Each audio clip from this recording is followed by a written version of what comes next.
Assalamu alaikum. It's a pleasure for me to present one of the institutions that are part of this winter school, and this is the Center of Genomics and Policy at Mcgill University. My name is Ma'an Zawati. I am an assistant professor at Mcgill. I'm also the executive director of the Center of Genomics and Policy. Just to give you a bit of an idea of the center, so our center, at least the team, was at the Center of Research in Public Law at the University of Montreal. And in 2009, we moved to Mcgill, and we're now at the Mcgill Genome Center since then.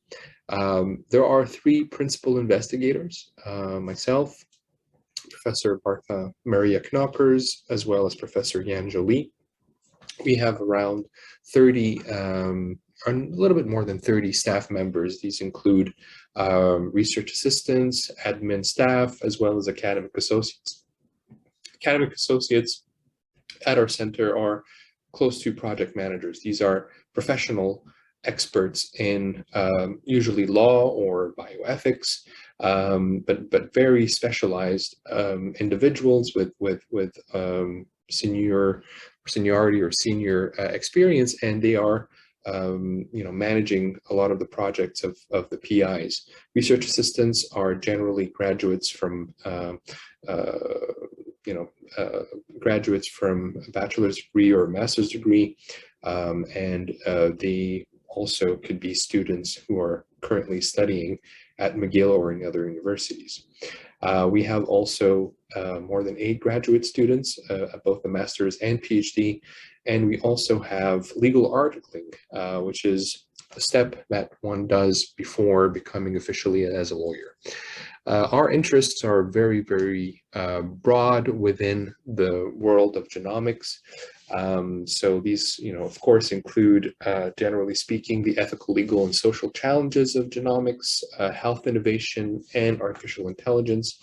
And we also have an arm that's more of a service development of tool arms called P3G2. It's the Policy Partnerships Project for Genomic Governance. And here we help researchers develop tools like consent forms, templates, access agreements, access policies, and so on. And this is sort of a balance between the service provision tool as well as the fundamental research that we do at the center. We currently have more than 40 ongoing projects. Research topics are varied, as I mentioned, but these include cancer, rare diseases, a lot of COVID-19 research projects in the past 2 years, as you can imagine, data governance, regenerative medicine, genetic discrimination, artificial intelligence, genomics, personalized medicine, data sharing, intersex and diversity, mobile health, as well as digital health. And I'm personally, interested a lot in, of course, data governance, artificial intelligence, personalized medicine, but also data sharing, especially in the digital health and the mobile health world.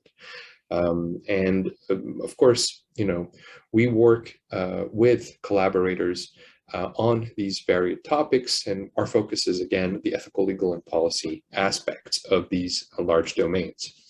We are also, thankfully, a very productive group in terms of publications. So far, just in, if we look at the past year, there were more than 50 peer-reviewed articles and book chapters, and in leading journals such as PLOS ONE, Genome Medicine, Science, Nature Medicine, Nature Neuroscience, and so on. Since 2009, just to give you an idea of the impact of our team, there were more than 130 young researchers that have worked with us. There were more than 190 research projects that have been funded. We have more than 700 publications, and we also have 2 courses that we give at Mcgill University. One of them is generally on genomics, ethics, and law, and the other one is an internship course that I personally give in the winter session, and we've had 25 interns in the past 12 to 13 years. This is just also way for you to see our international collaborations.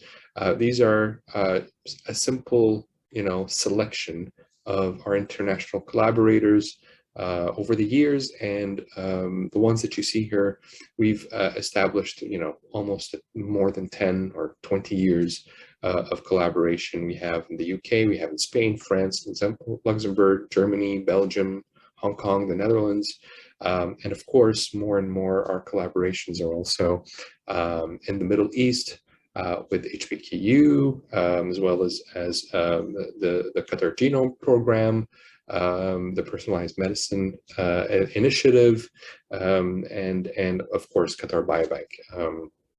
And we've also are very involved in international projects as well, like GA4GH, the Human Cell Atlas, International Human Epigenome Consortium, ERDRC for rare diseases, ICGC, and I can name a few more, but this is just to give you a snippet of our international collaborations. And if you are interested in learning a little bit more about our center, what we do, who's part of the team, what kind of research that we do, I recommend that you look at our annual report that is currently available on our website at www.genomicsandpolicy.org.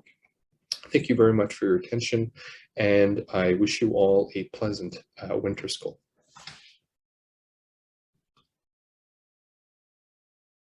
Assalamu alaikum wa rahmatullahi wa barakatuh.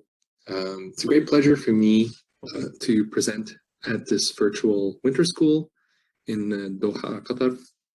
My name is Ma'an Zawati. I'm an assistant professor, as well as the executive director of the Center of Genomics and Policy at Mcgill University.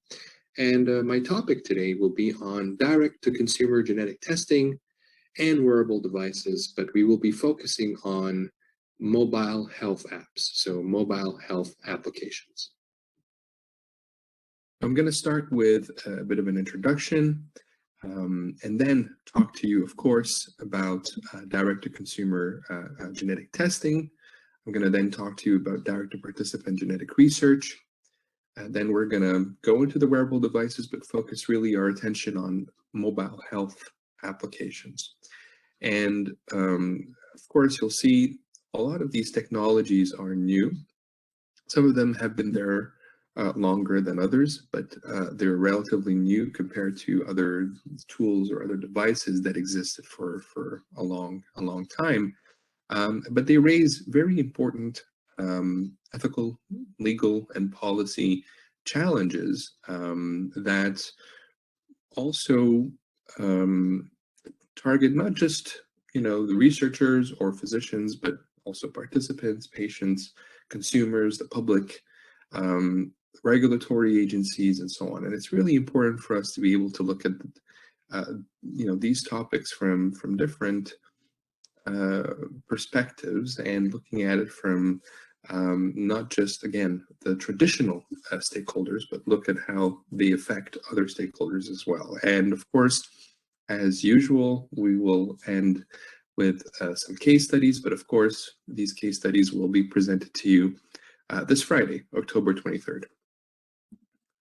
So you might have seen this slide before, but it's really, quite telling.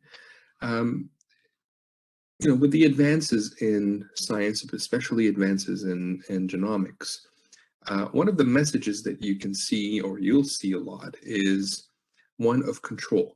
And the idea is that, once you have more information about yourself, more information about your genome, you have your life in your hands. And so this is a really strong message, and it's a message that a lot of those direct-to-consumer genetic testing companies have used over the years to tell people, well, you should inform yourself a lot about, your identity, who you are, your ancestry, and genomics is a way, or a very strong tool to be able to do that.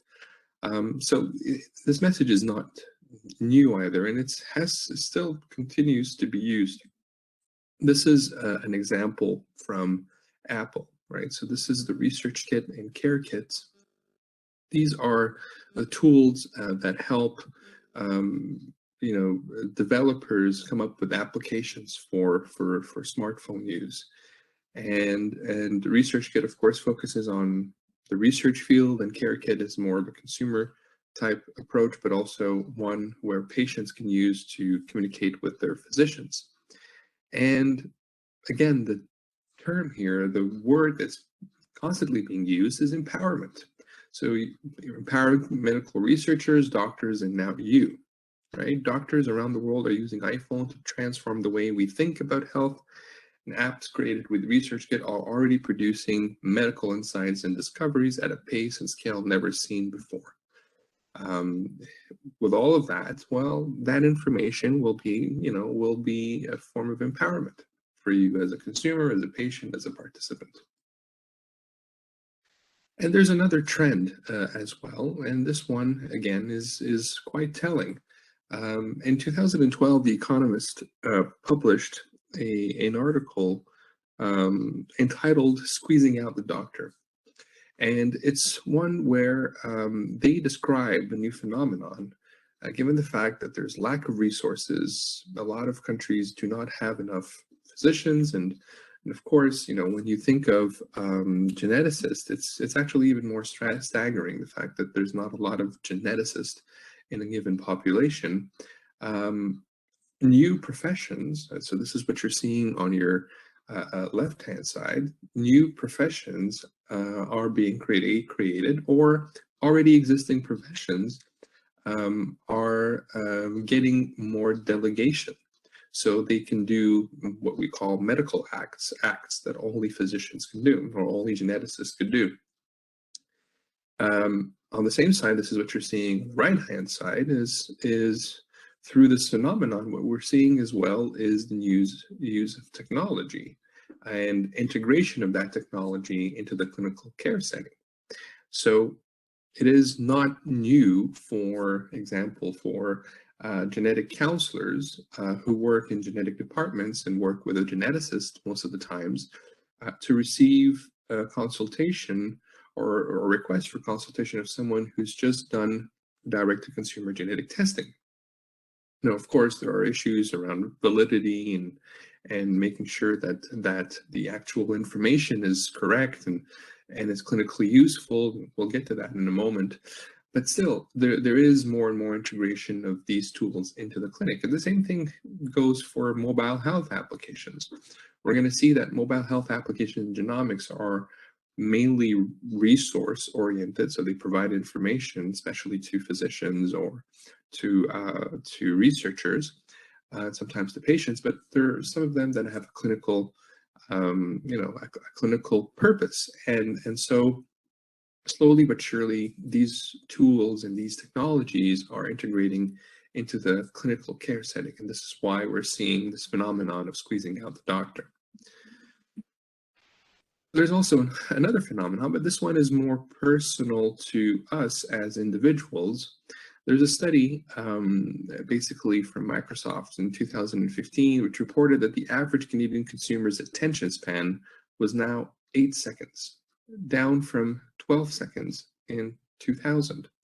So, and apparently a goldfish attention span was 9 seconds. So we can always verify and see if this is actually accurate, but just to give you an idea that technology itself,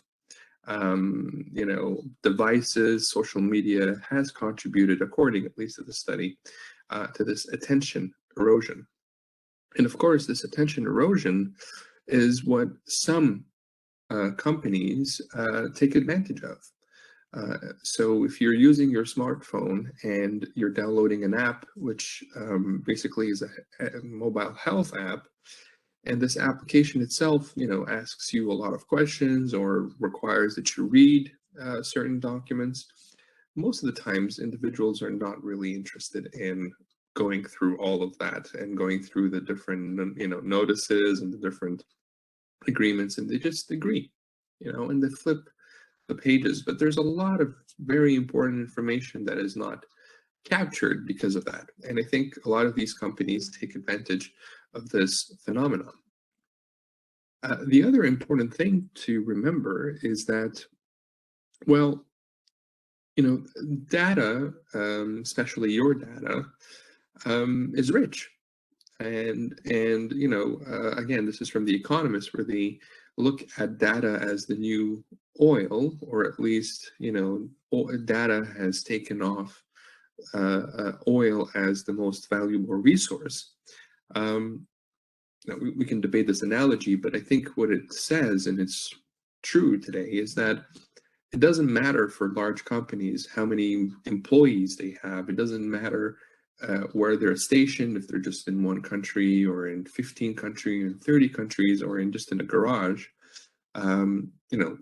Old mergers, when you had, oil companies in Europe and oil companies in the United States, and they're trying to merge. So most of the times we're talking about a couple of billion of dollars, and we're talking about 30, 50, sometimes 100,000 employees stationed around the world.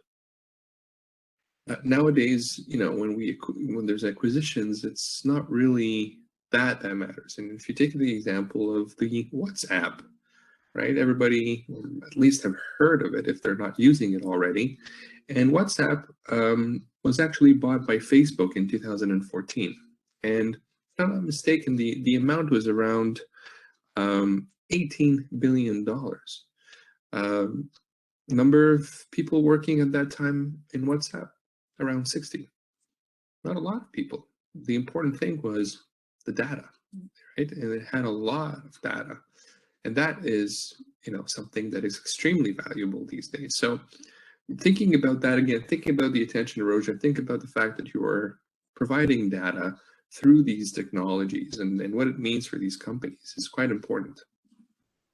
On the same side, or on the flip side, what you're seeing is a lack of ability to discriminate information. When you're getting information, you better be knowledgeable about how to interpret it. And most of the times, this is not the case. It's either oversimplified for you, or it's given to you in a almost raw state that you're not really.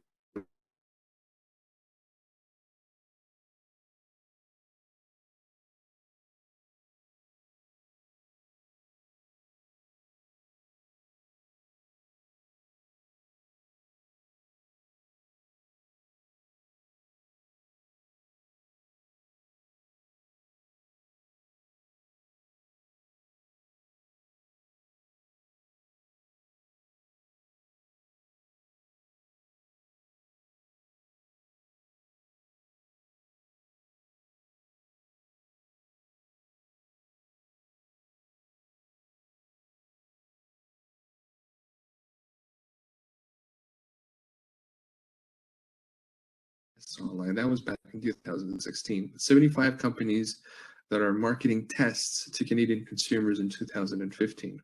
And you can bet that this has increased significantly in the past few years. The size of the market, we're talking about 140 million US dollars in 2018, projected to become $340 million in 2022.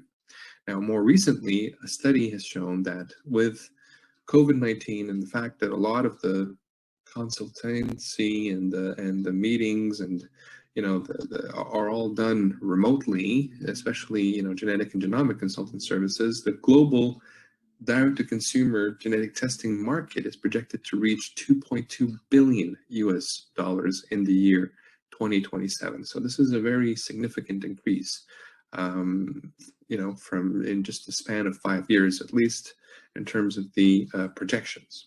So it's not a small market. It's a very big market. So let's take a look at some of those examples. So you probably heard of 23andMe. So the idea here is you order a kit online. So you register your kit, you spit in the tube and send it to the lab. And there they have certified labs that analyze the DNA in 6 to 8 weeks. And then you can log in and start exploring your genome. So they present it to you in a very simplified form. But 23andMe is one of those companies that has been around for many, many years and has established itself in the market. But it also, an advanced set of policies, tools, documentation that would be very important for anyone to review, review and analyze in order for them to participate. but that's not always the case everywhere. Right? I'm just going to give you a few examples for you to see how interesting this direct-to-consumer genetic testing market looks like. So this is Vino, your DNA guide to wines you love. So take the guesswork out of buying wine. So we have DNA and taste preferences that match you with hard-to-find wines selected for your unique palate. So shop for your bottles, of course, in our online store, or join our wine club. Either way, we deliver to your doorstep. So this is Vino plus Genome equals Vino. No comments.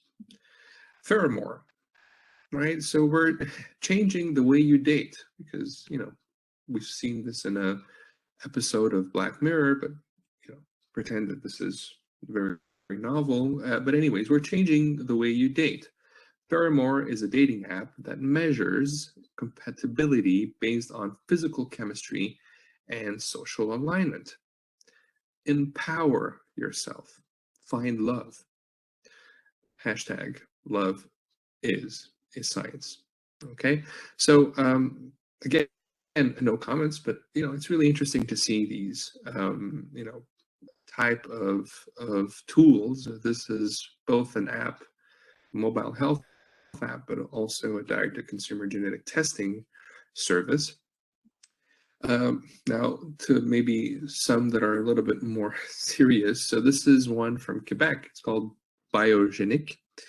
And this one here is a little bit different in the sense that it's not fully direct to consumer, but it also offers services. So one of those services is genetic counseling services, but also, you know, some of that the information can be provided to professionals that will help the consumer in this case to better understand the information. And they have a number of profiles that you know, that consumers can choose from, right? So they have different types of genetic tests.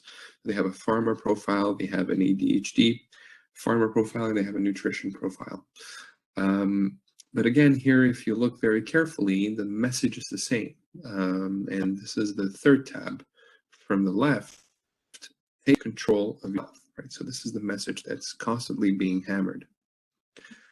So let's take a look a little bit at genetic testing and some of the issues. So DTC genetic testing is not regulated in Canada, right? So the clinical validity and reliability of these tests vary widely.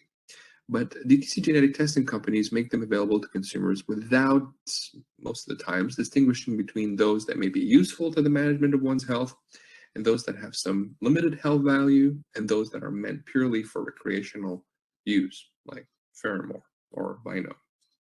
Many of the tests advertised and sold via the internet have not undergone clinical evaluation. And by the way, this is a very important statement that's coming from the CMA, the Canadian Medical Association. Resale of personal health information or DNA samples is often an important part of the business model of these companies that offer DTC genetic testing, which of course raises concerns about patient privacy and insufficient or unclear disclosure of privacy terms. Like genetic tests ordered and administered by, you know, a health professional, DTC genetic tests are ordered directly by the consumer, who most often has not consulted with such a professional as part of the clinical assessment, and the testing may not be clinically indicated. So some of those companies only agree to do testing if it has been ordered by a physician, but they will provide a phone conversation with one of their physicians that is not based in Canada if a consumer does not have access to a physician. Now, it's already good, but the problem with that is if you're talking to someone that's not a registered physician in Canada, it's a problem because you might not be sure here of the standards, the standard of care. When the testing is ordered by a physician, it will sometimes be ordered by the patient's personal physician. In such cases, this does not truly represent DTC genetic testing, of course, because it's done differently. It's not direct to consumer here. In this case, it's done through the physician. Without appropriate pre- and post-testing counseling by a health professional, consumers are left to interpret and act upon their results on their own. It's a little bit like the Ryan Reynolds case. They might suffer psychological consequences if they overestimate their disease risk as a result of DTC.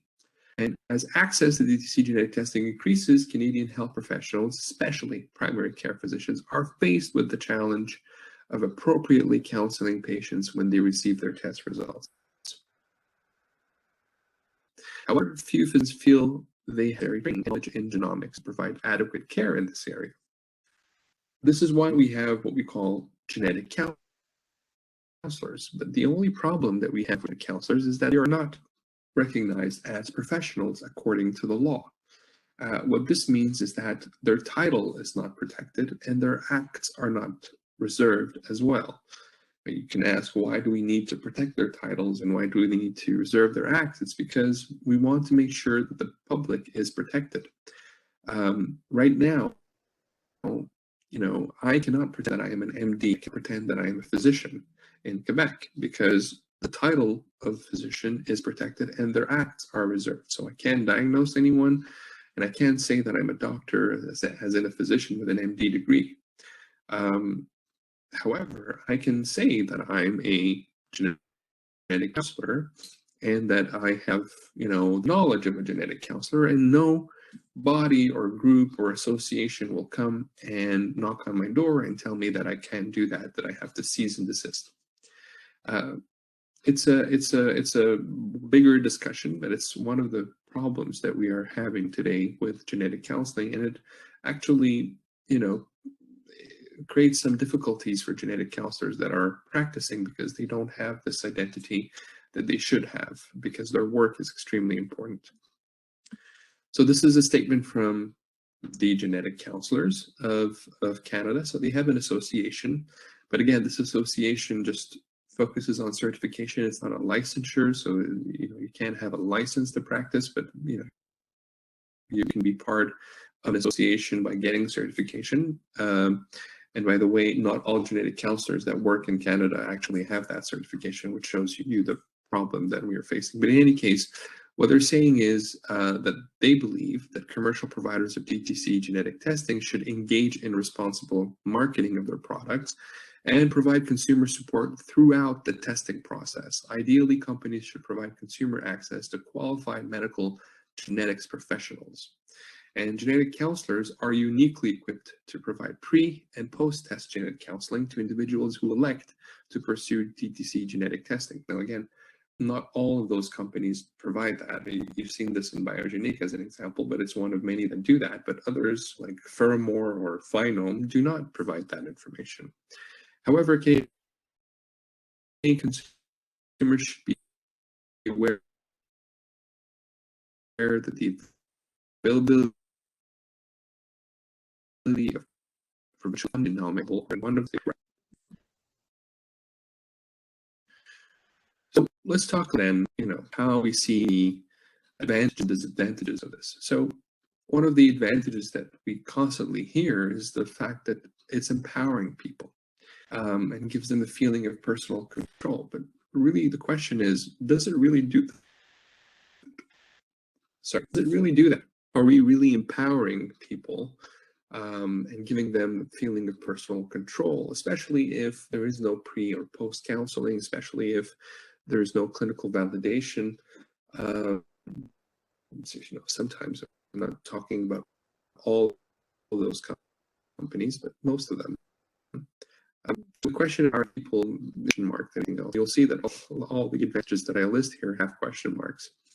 The other one that is constantly said is that there's a rapid diagnosis of disorders given the scarce resources, right? So we can't find a lot of physicians and we can't find geneticists. There's no genetic counselors. We're talking about genetic counselors in Canada. There's probably 300. In any case, it provides a rapid diagnosis. You don't really have to wait online and wait months and months. It can be done very rapidly. But again, the question is it always validated, right? This information, does it come from a lab that has the proper resources? Is it interpreted by a professional? So these are questions. Allows earlier intervention. Well, it depends on the clinical validation. of this information. You might do an intervention early, but that's not really useful, and it could create problems for the individual. So, and it could become a little bit more problematic, especially if, for example, we're talking about certain types of cancers, and, mastectomy and so on. So the early interventions cannot solely be based on direct-to-consumer genetic testing companies' results and interpretation. It really requires that the individual gets clinical validation from their physician. Alerts relatives to important genetic conditions, right? So a lot of these companies as well allow the patients or the consumer to actually share this information with other members of the family, and share their information with friends. And actually a study was done in Canada looking at not genetic testing companies, but mobile health apps, and trying to see who's the category of individuals that people like to share their information with. And a lot of us thought that it would probably be physicians, because a lot of that information is health related, but physicians were probably in the 5th or 6th place, and the first place was the friends and family members. So you can alert relatives to important genetic conditions. The answer is yes, but at the same time, again, if there's no clinical validation, it creates a problem down the road. Some of the disadvantages, well, you've heard me say it a lot: lack of clinical utility and analytical validity. The cost here is borne by the individual. You're not going to get reimbursed for genetic testing. Unnecessary follow-up, well, that is a possibility. If you're acting on something that's not clinically useful, you might need follow-ups, but they might also be unnecessary. And depending on the country, depending on the system that's in place, this probably means a lot more money to pay.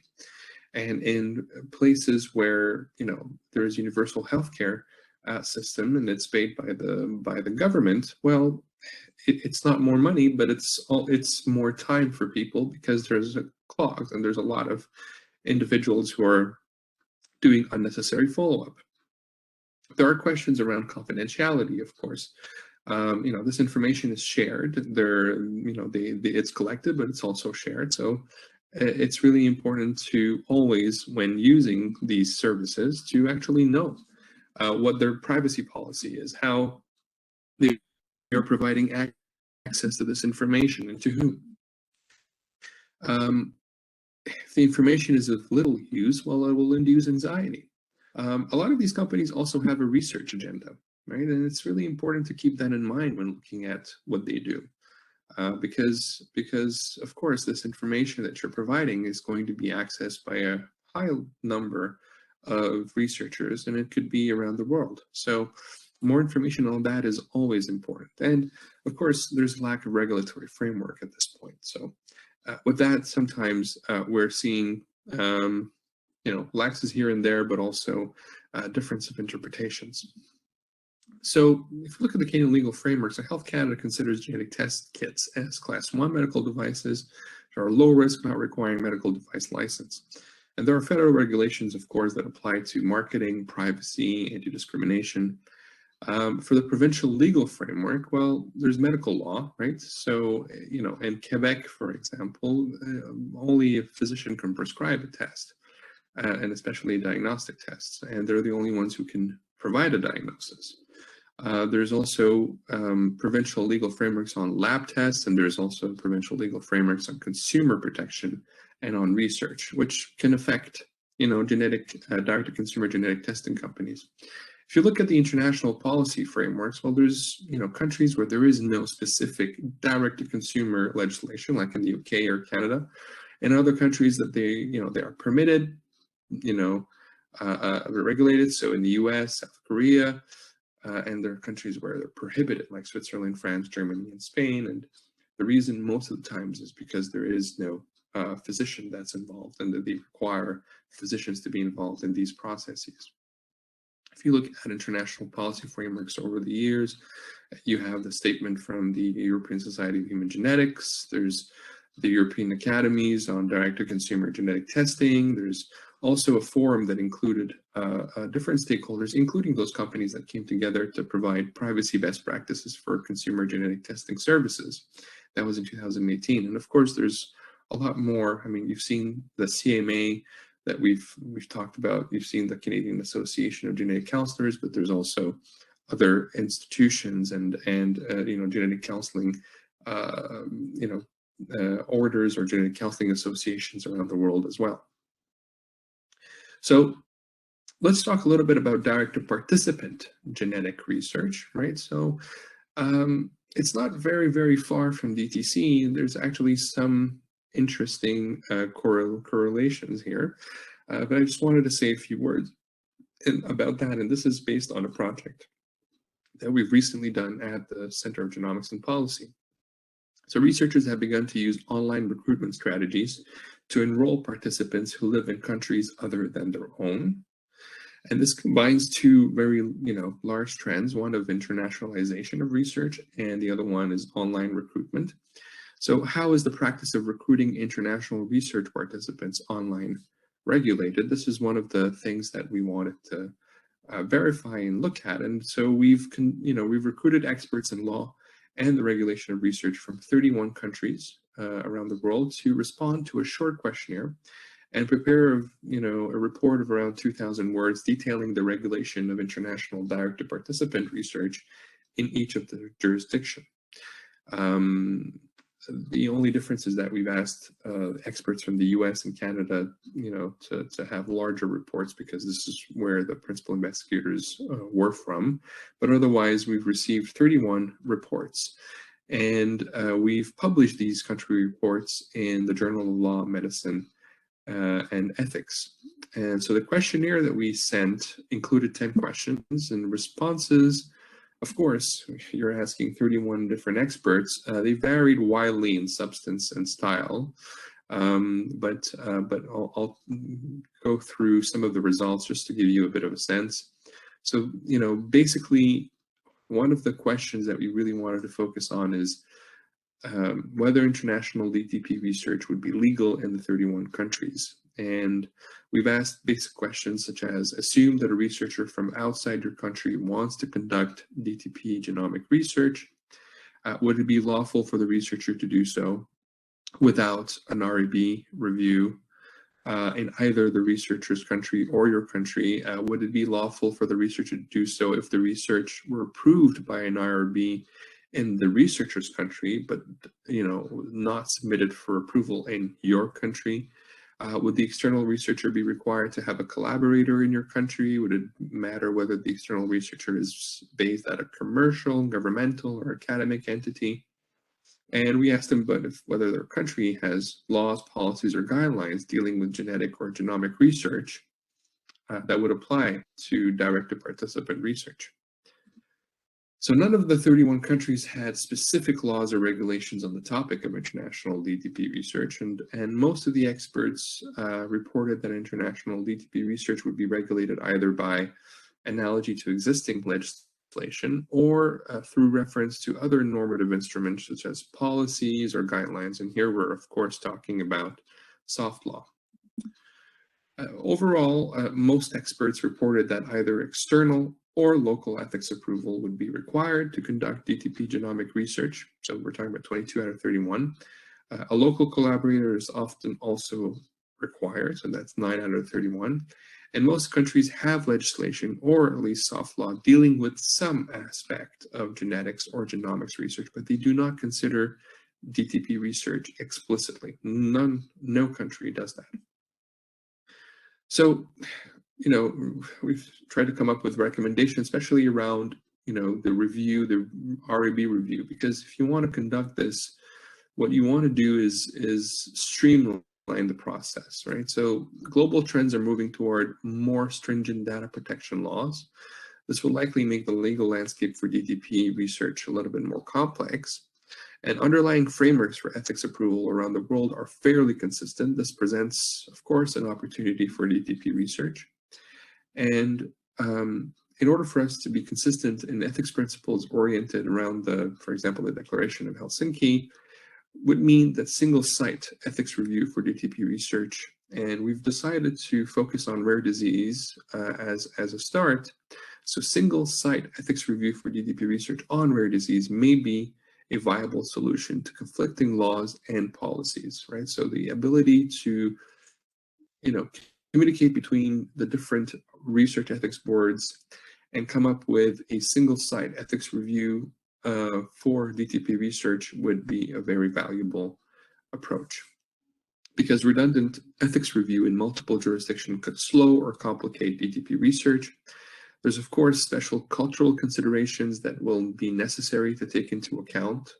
And we've seen this in many of the reports that we've seen from the 31 countries. And recommendation recognizes, so the recommendation that we're bringing recognizes the broad equivalence of research ethics criteria that have been a part of international research regulation for many years. If you really look at what would the research ethics board from these countries focus on or look at, you'll see that there's a lot of consistency. And so we need to take advantage of that through a single site ethics review.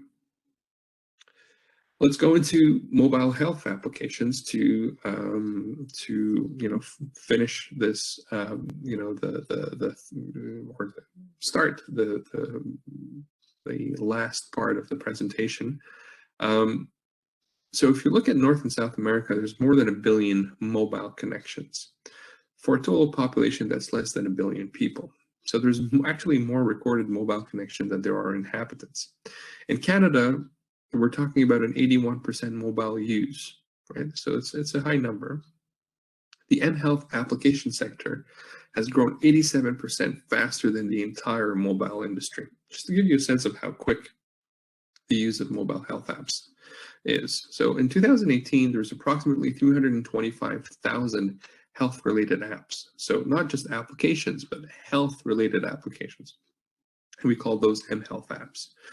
And that's 2018. Now I can tell you that it has probably doubled since then, at least doubled since then, especially with COVID-19. In 2018, mHealth apps have been downloaded over 3 billion times. In 2025, the overall digital health market is expected to exceed $500 billion in revenue.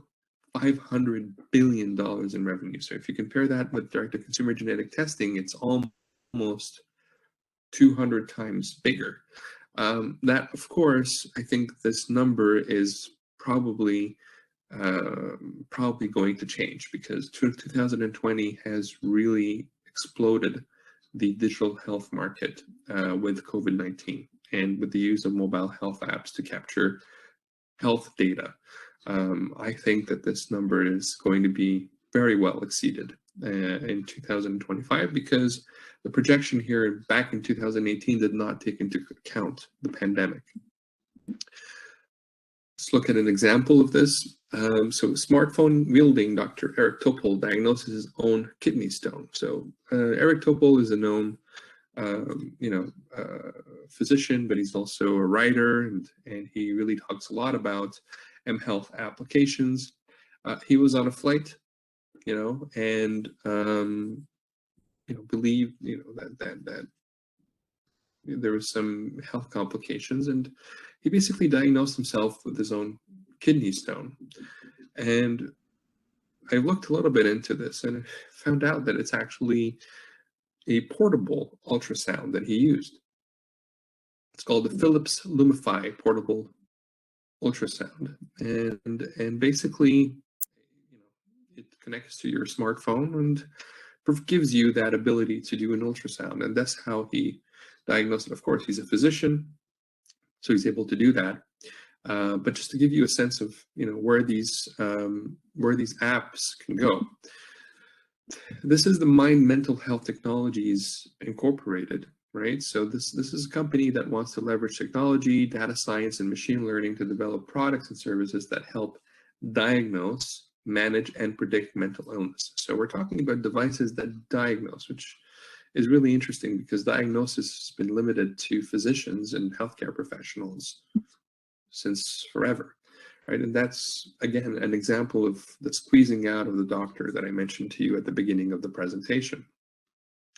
And so this company wants to create this Mind.me, which is an application, but they call it a passive application that, once installed on a mobile device, requires no input or effort from the user. Mind.me ambiently monitors behavior and follows a set it and forget it approach.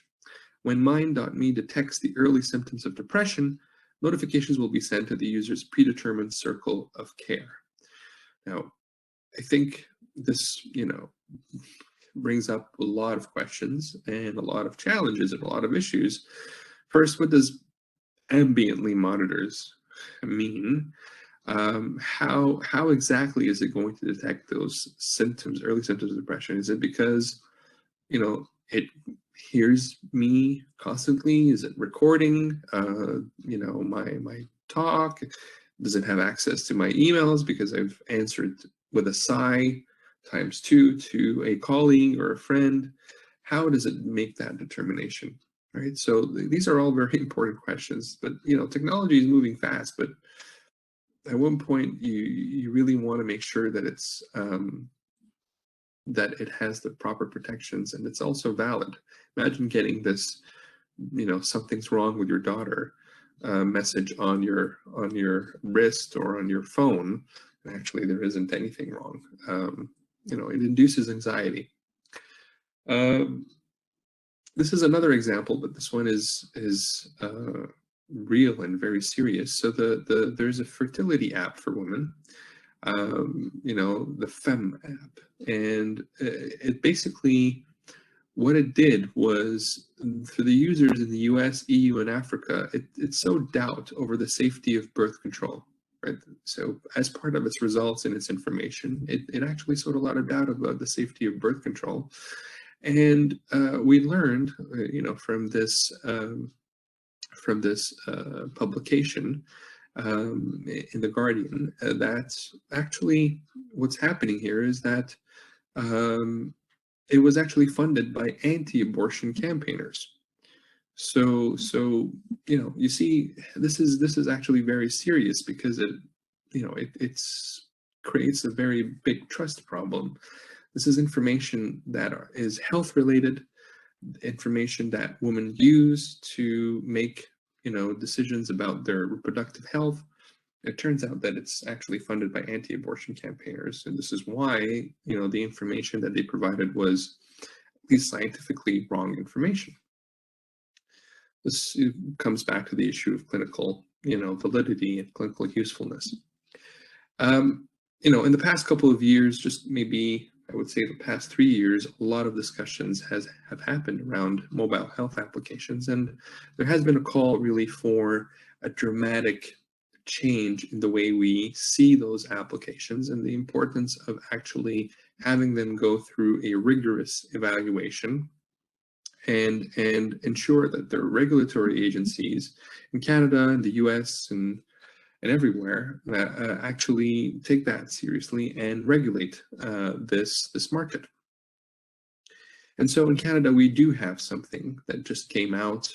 I'd say just, but it's been a year, almost a year, and it's called the guidance document from Health Canada on software as a medical device, because they see mobile health apps as using software, and they wanted to regulate whether or not they would be medical devices. The only problem is that their approach is very similar to the US's approach in terms of looking at it from risk-based, setting, in the sense that the more it's risky, or in this case invasive, because that's how they correlate risky, the more it's invasive, the more the chances there will be regulation, which is correct in the sense. I mean, if you're using an application that tells you, how you're sleeping versus an application that is actually connected to a device on your body that regulates insulin intake, well, of course, they're going to be focusing a lot more on the app that's regulating insulin intake than the one that tells you if you've slept well this day or not. And at the same time, this approach is only limited because those regulatory agencies will not be able to go through 325,000, now probably 100,000 applications to determine whether or not they should be regulated. So they usually take an approach of, it's up to the developer to determine whether or not they fit those standards and therefore be regulated. And of course, most of these companies especially those that don't use invasive approaches will not want to go through a regulatory process and pay amounts for that. And so they're going to find ways to, showcase that they're not doing what the regulation would require them to do.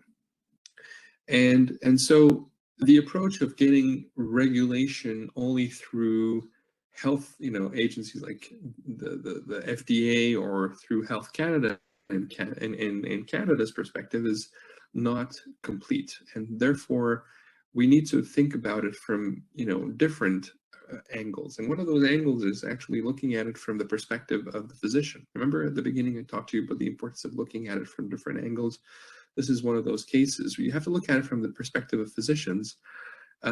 We do have a CMA policy about physicians recommending mobile health applications to patients, but even then, it's not enough, because there are some applications that don't require a recommendation that can be used by the patients and the consumers, and basically they'll go with it to the physician. And so this is a problem, because something has been done, apparently something that looks like a diagnosis, and we'll come to that in a moment, and the physicians are not really equipped to deal with it, right? So more policies are needed in that sense.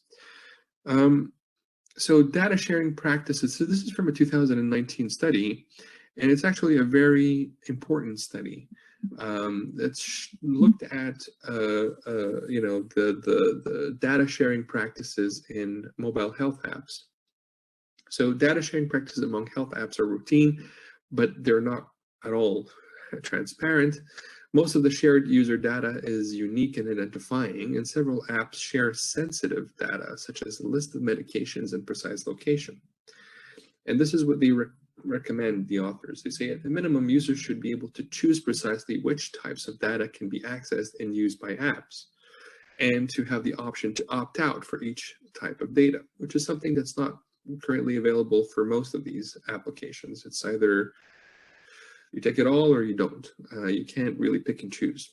And clinicians should be conscious about the choices they make in relation to the app use, and when recommending apps to consumers, explain the potential for loss of personal privacy as part of informed consent. Privacy regulators should consider that loss of privacy is not a fair cost for the use of digital health services. And so the studies have shown that a majority, almost 66% of Canadian adults, regularly monitor one or more elements of their health, such as weight, blood sugar, blood pressure, physical activity, performance, or quality of sleep. Right? And about 40% of Canadians are connected trackers. That is, they use a smartphone application or mobile devices to track their personal health data. And so we've looked at this at the Center of Genomics and Policy, and we wanted to categorize different mHealth applications. So we have what we call general health and wellness information applications. We have the illness prevention and management applications. We have the tracking, logging, and trending applications, and then we have what we call the association applications. And these applications facilitate user interaction with checklists of common symptoms and provided lists of possible medical conditions, often organized in terms of their probable causal link to symptoms in question. So the problem with that is that depending on the type of app, what we're seeing is that their ability to diagnose increases, right? And association applications, it's very probable that they're also doing diagnosis. Among Canadians who use mobile applications for health and safety, only 35% report that they share data with others. Of these, 61% reported sharing data with family members, 50% with friends, 34% with their doctor, and 20% with other users of the application. So if there is a diagnosis that's probable and that this information is shared, it will create a lot of problems down the road. So I've decided to try it for myself. So I've used WebMD, and this is what I get at the beginning of the, in front of the phone. It says this app provides useful information, but is not a substitute for professional medical advice, diagnosis, or treatment. If you think you may have a medical emergency, immediately call your doctor or dial 911. Before acting on any of the information in WebMD, consult with your doctor to make sure that it's right for you. All of this looks very nice. So let's see how it works. So I have to use something called a symptom checker, and I have to put my age. And of course, I'm 25, so why am I going to hide it? I put my gender, and then I get this. So I have to choose between those. And again, as I'm interested in trying to understand why I have the symptoms that I currently have, so I choose symptom checker. And I wanted to put my symptoms, so I was burping and farsighted. If you look at this very carefully, so on the bottom of it, it says results straight, right? So right now it's fair, and it could increase, right? So this is basically them telling you the more information you put, the more the results will be strong. And this is true. So I'm able to put as many symptoms as I want. I have also the ability to put down medication, past conditions. In any case, the interesting thing about this is I'm really, really eager to understand and know what I have as a condition because of my burping and the farsightedness that I have. But at the same time, I was also able to put conflicting symptoms without the system telling me that I'm doing something wrong. So I could put, one of the symptoms that they had was ginger hair. So put ginger hair, and then I was able to put another color of hair without it actually saying, well, is it ginger hair or is it another color hair? There was a symptom called small head symptom, and there was a big head symptom. I could put both, and it would not stop me. And anyways, let's just focus on the more serious stuff and look at burping and farsightedness. And so this is the next, this is the next page I get on my phone. So it asks me which symptom is bothering me the most. Is it burping? Is it farsightedness? And here's where I was talking to you about the current medications and past or current conditions. This is where you can actually input them. And the more you put information, the more the result strength increases. So very, very eager to know what I have. And I get this urgent thing, right? And it tells me that I have retinal detachment. So retinal detachment is a medical emergency that can lead to vision loss or blindness if not treated within 24 hours of your first symptoms. Seek medical attention right away. If you can't drive, call 911. Remember the disclaimer at the beginning, right, where it says this is providing you with useful information. It's not, don't take it as a medical advice and whatever. It's really hard to remember that when you're seeing this red notice. Which is actually very interesting that they think that I'm going to be able to read this with a retinal detachment, but that's another question. Now, under the more serious stuff, why am I presenting this to you? It's just because, we have much more cases of mobile health apps that are in the general health world, and it's really important for us to understand that, disclaimers is not going to help the app developer, kind of taking them away from responsibility and even liability. This is a case where, it was a health center in Montreal, and basically they provided disclaimers. So it's not an app; it's an actual health center. But the analogy is important here. And they say, basically, please be advised that this visit in no way represents a diagnosis and or treatment. Only your medical doctor can do so. And this is exactly what was the gist of the, the disclaimer that we received at the beginning of the app. But what the court says is that we don't really care about disclaimers, right? We really care about what you do, right? And if you're doing a diagnosis and you're not licensed to do that, then you're illegally practicing medicine, right? And this same analogy could be for mobile health apps.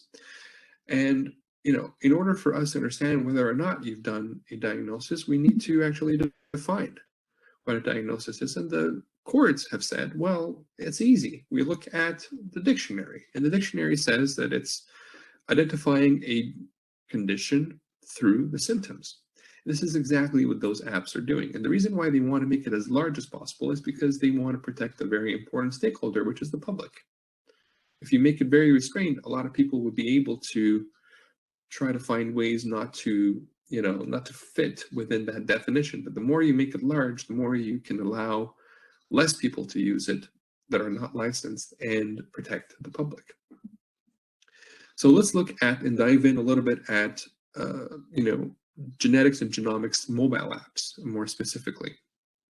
And this is a paper that you had to read, and I really recommend that you do so. So this is just to give you a sense, and this is a nascent really field, and most of it is really focused on direct-to-consumer genetic testing apps, but otherwise this is a very nascent field, and this is what we are learning. The apps are, at least in the majority of them that have been studied in this study itself, 55.7% came from commercial or private companies. Right, only 13.6 were from universities or hospitals. The worrying thing is that a good proportion of those, 22.7% of the apps studied, there was actually no way of knowing who was behind it. So what does it feature, these apps that are in genomics? So 95.5% of those apps were for reference and resources. So basically, there are reference tools for physicians, for medical students and specializing in genetics. It can be for patients as well, to help them with the information. So 95.5% of those apps are actually for resource and references. 18.2% are used as a clinical tool, right? So again in the field of in the clinical field, so used by physicians. There's gaming, there's lifestyle change recommendations, there's sometimes quizzing, but there's also provision of genetic test results, and that's 6.8%. So when we're talking about target audiences, 86.4% are health professional students, 55.7% of those apps refer to health professionals, researchers, and medical professionals. 35.2% was for the general population, 10.2% were for patients, and 2.3% were for parents. General population is still very large. It's 35.2%, which includes, again, consumers that would be, provided with genetic test results. If you look at this more carefully and you look at how they're doing certain protections, well, you find out that only approximately 1/4 of the apps had protective features like password protection. So they're really, they're at risk of being hacked. There's risk of data breach. It's very worrisome. Some apps had a social network function, allowing users to share messages on Facebook, Twitter, or on app community. So let's look at, the research side of things, right? And as I mentioned to you, the field of genetic research, especially direct-to-participant genetic research, is expanding. So you have two types of research apps. So you have research apps that strictly use data collected by itself, and then you have research apps that integrate data from external sources like DTC genetic testing companies. So if you're looking at it from the different angles, you should look at it from consent. You should look at it from access and privacy and return of results angles. So if you look at it from a consent angle, so it will be very important to review not only the written consent form that's submitted to a research ethics board, right? Because most of these applications right now are required through developer agreements to actually get the proper approvals if they're going to be recruiting participants. So, in the genetics world, as well in the other fields, what will happen is that the app developer will provide a written consent form to the RAB showcasing what they're going to be doing. And so, in order to be able to understand well if the app is doing its job well and for informing the participants, you don't only need, you can't only look at the written consent form submitted, but you also have to look at the text that's presented to participants when they download the app and enroll in research. right? Because sometimes you'll see inconsistencies, and we have, looked at some of those cases in the past, and we've seen major inconsistencies between what the actual participant sees and what was submitted to the RB for approval. Being user-friendly, I know, is it's an important part of the game, especially if you want to make sure that people download it and use it often. But it's not a justification for being vague in terms of the information or not providing enough. If you're actually going to be returning genetic results, you need to be very clear on what exactly you'll be returning and how it's going to be returned. If you're going to be sharing genetic results with other researchers, and well, you need more information on that. It can't just be user-friendly and say, well, if we put more information, people will be less interested and then they're not going to follow through. Yes, true that the attention erosion is there and it's real, but at the same time you have responsibilities and ethical duties to ensure that people, and ethical and legal duties, of course, ensure that people are well informed. And there needs, of course, to be consistency between the different texts that are presented, and this should be made available to the participant. So you can't just pretend that they know it, all right? It needs to be there. It needs to be available for the participant. There's, of course, other points that need to be looked at. The level of identifiability needs to be assessed, right? So you're collecting data either by itself, so the actual app itself collects the data, or you're inputting data from somewhere else, and it could be direct-to-consumer genetic testing data. So the level of identifiability needs to be assessed. Where is it going to be stored, right? And what are the curation efforts that are going to be done? So if you're coding this information, who has access to the key? Will it only be the researchers? Will it be the IT team, or even the sponsors of the research? Depending on what is requested, you have to assess the limitations of the curation efforts when it comes to codification. And we know that there are some sensitivities when it comes to genetic data. And so, you need to be able to very clearly explain that to the participants in a very accessible way, but it needs to be explained and it needs to have proper governance in order to allow it. Will there be any other data access through the mobile phone, right?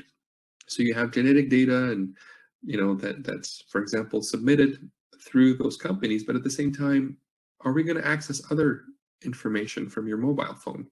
This needs to be very clear, right? And you need to have the proper authorization to do so. You can't just simply pretend that this is all possible and allow it. I mean, a lot of the platforms will not allow such access without your permission, but the app needs to clearly say that.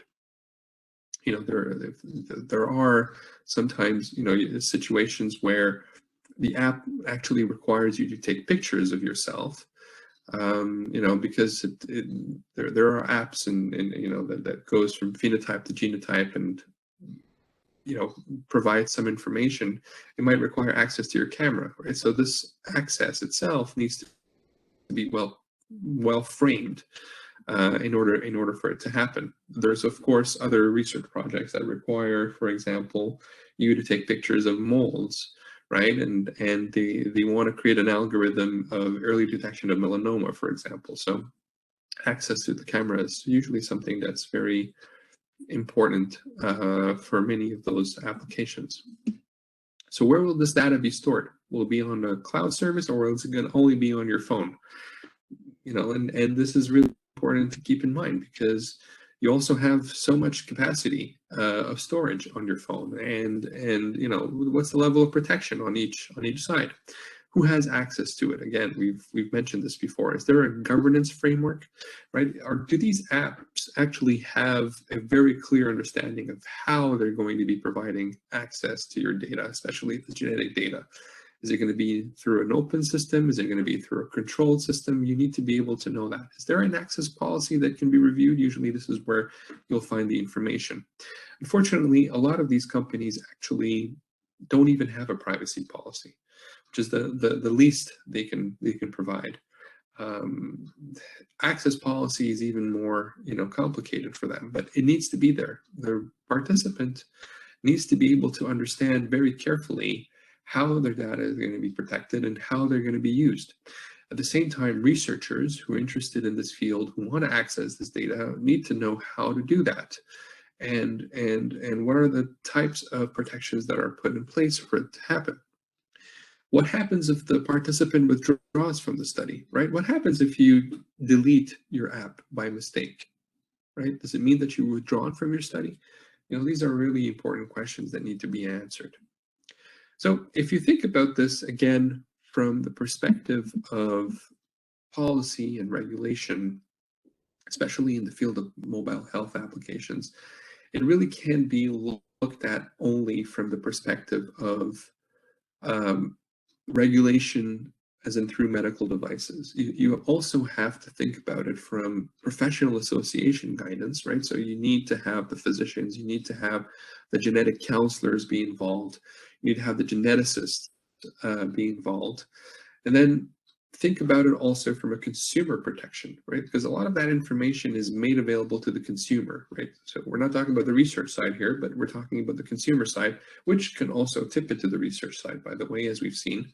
But you know, there needs to be a very clear understanding of the consumer protection here. You know, that is also important, but not enough.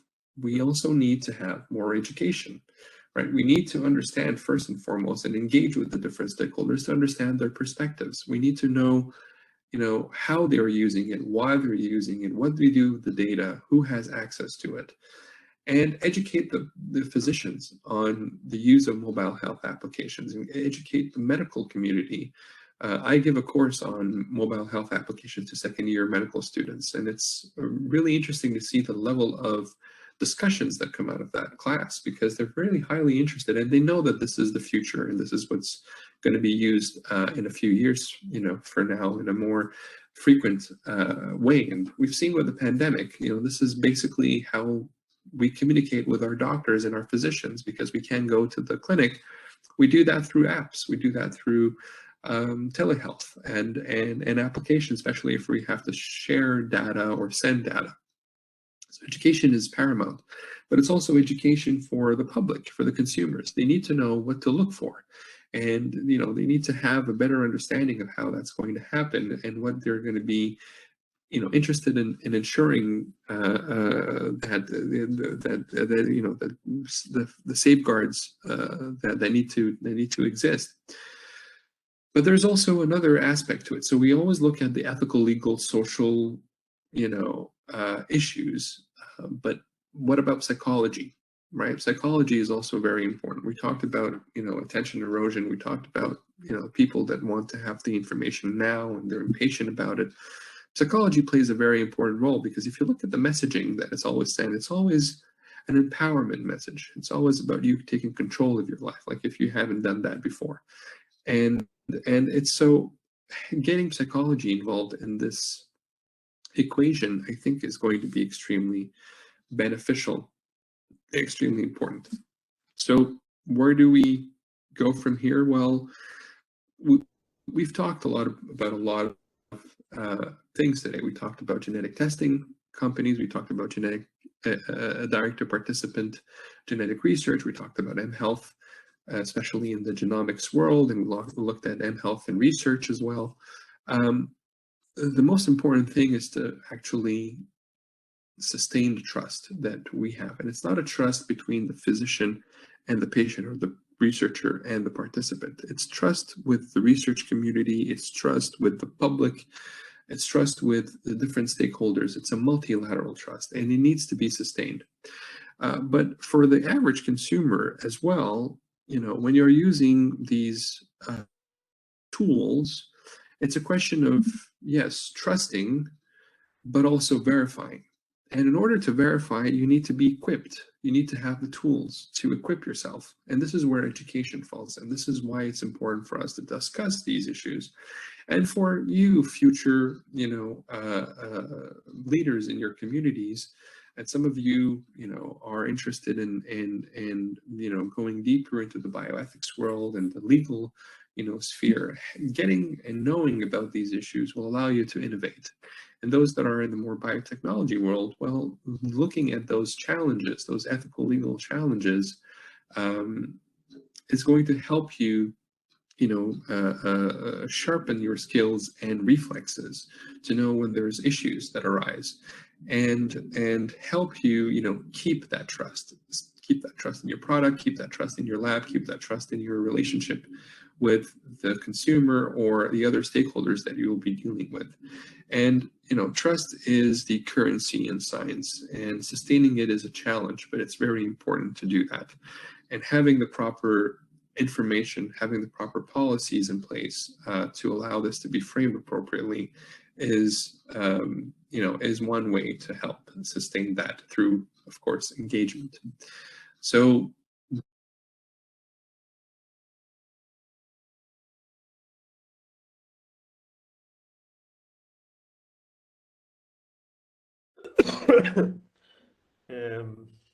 Assalamu alaikum everyone again.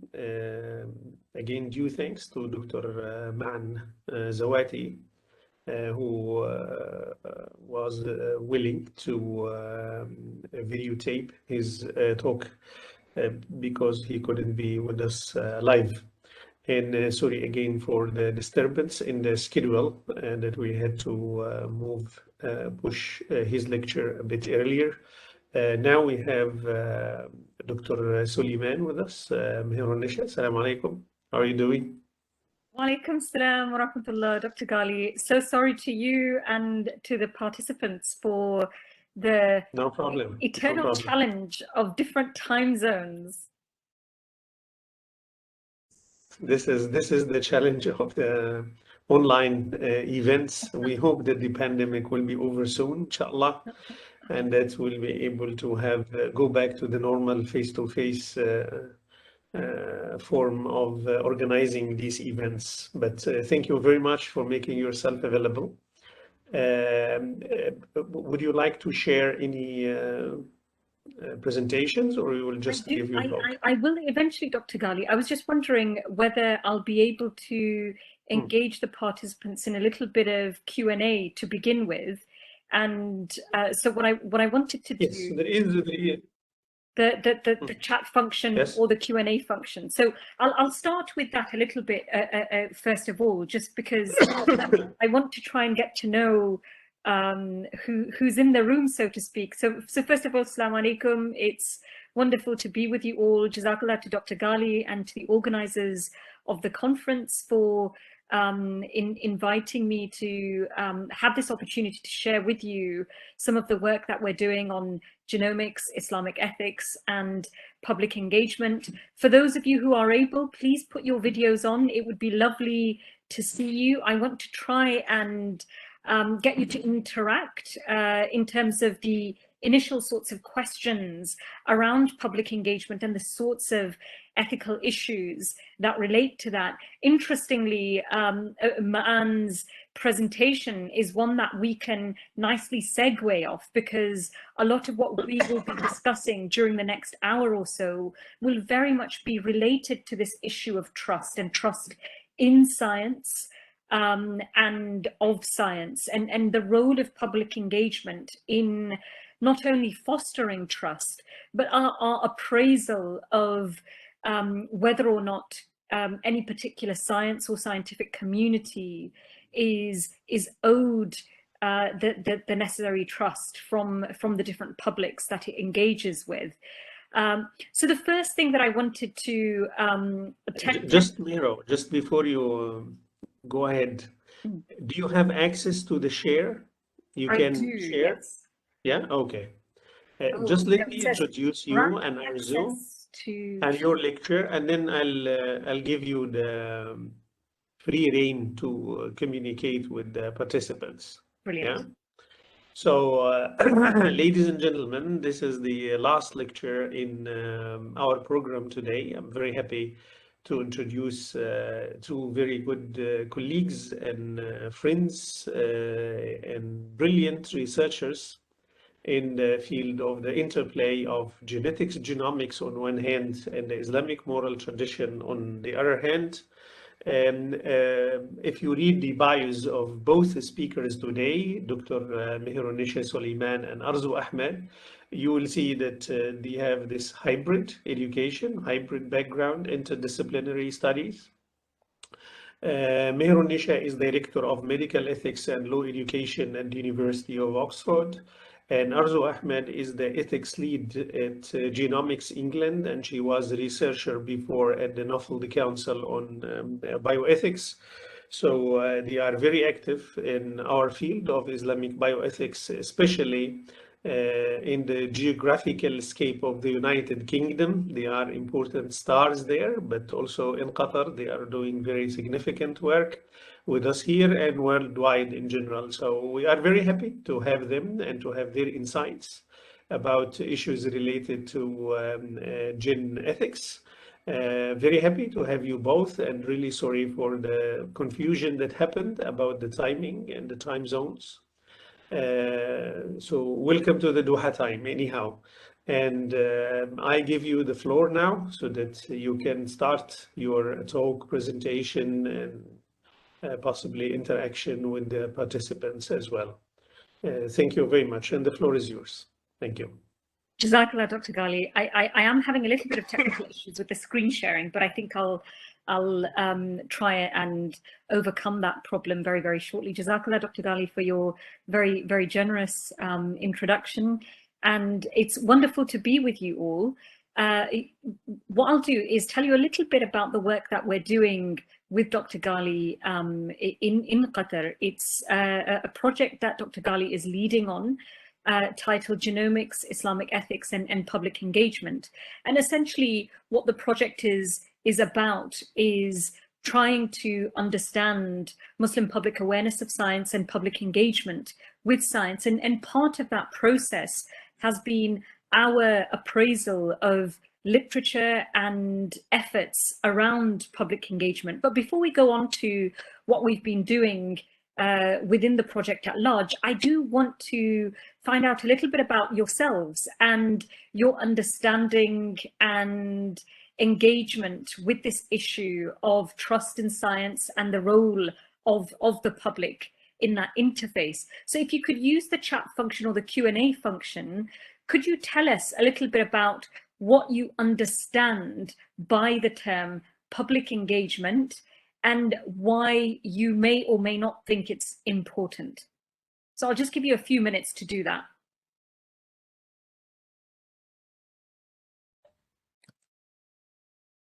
Can we not see the participants?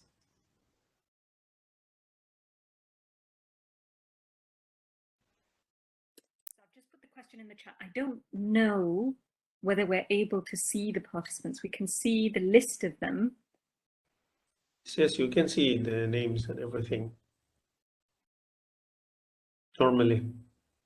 So there is this icon at the right side bottom next to the chat box. You click it, you will see the participants. Can you see it? Okay.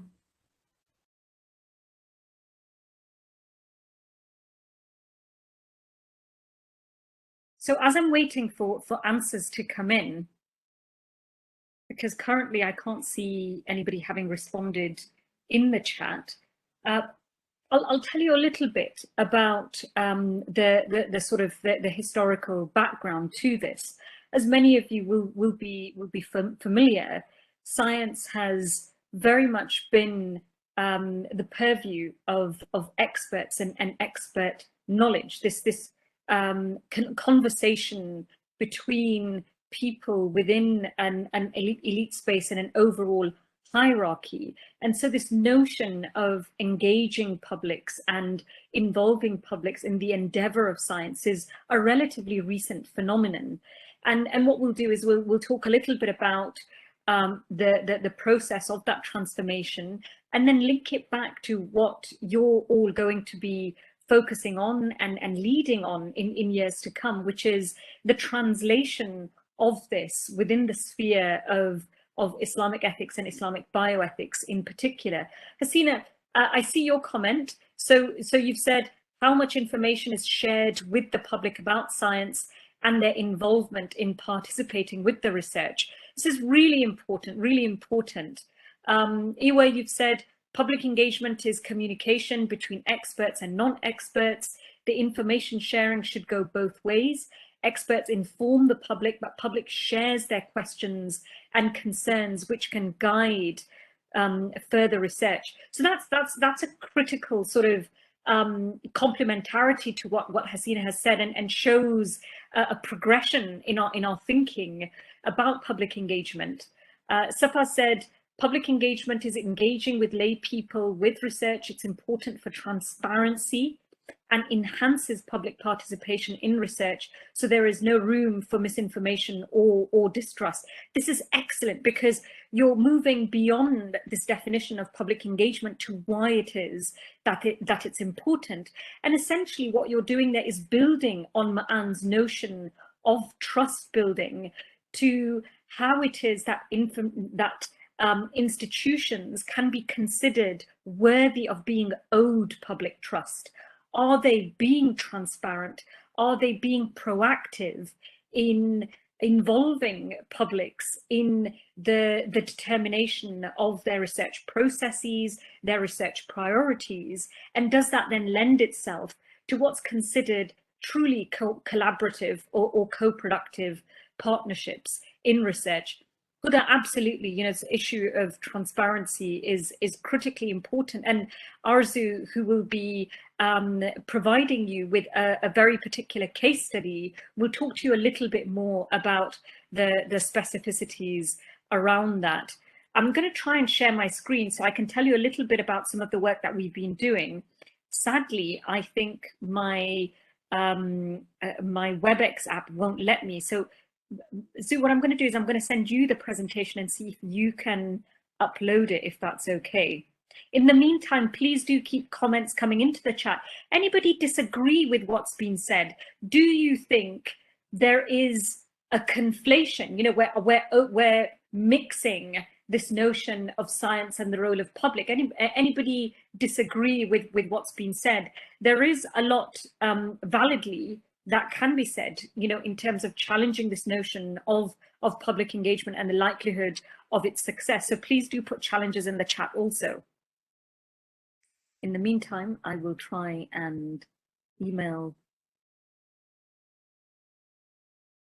I'm having a similar issue. I can't actually share anything. Oh dear. I think okay. the host. Sorry, Muna?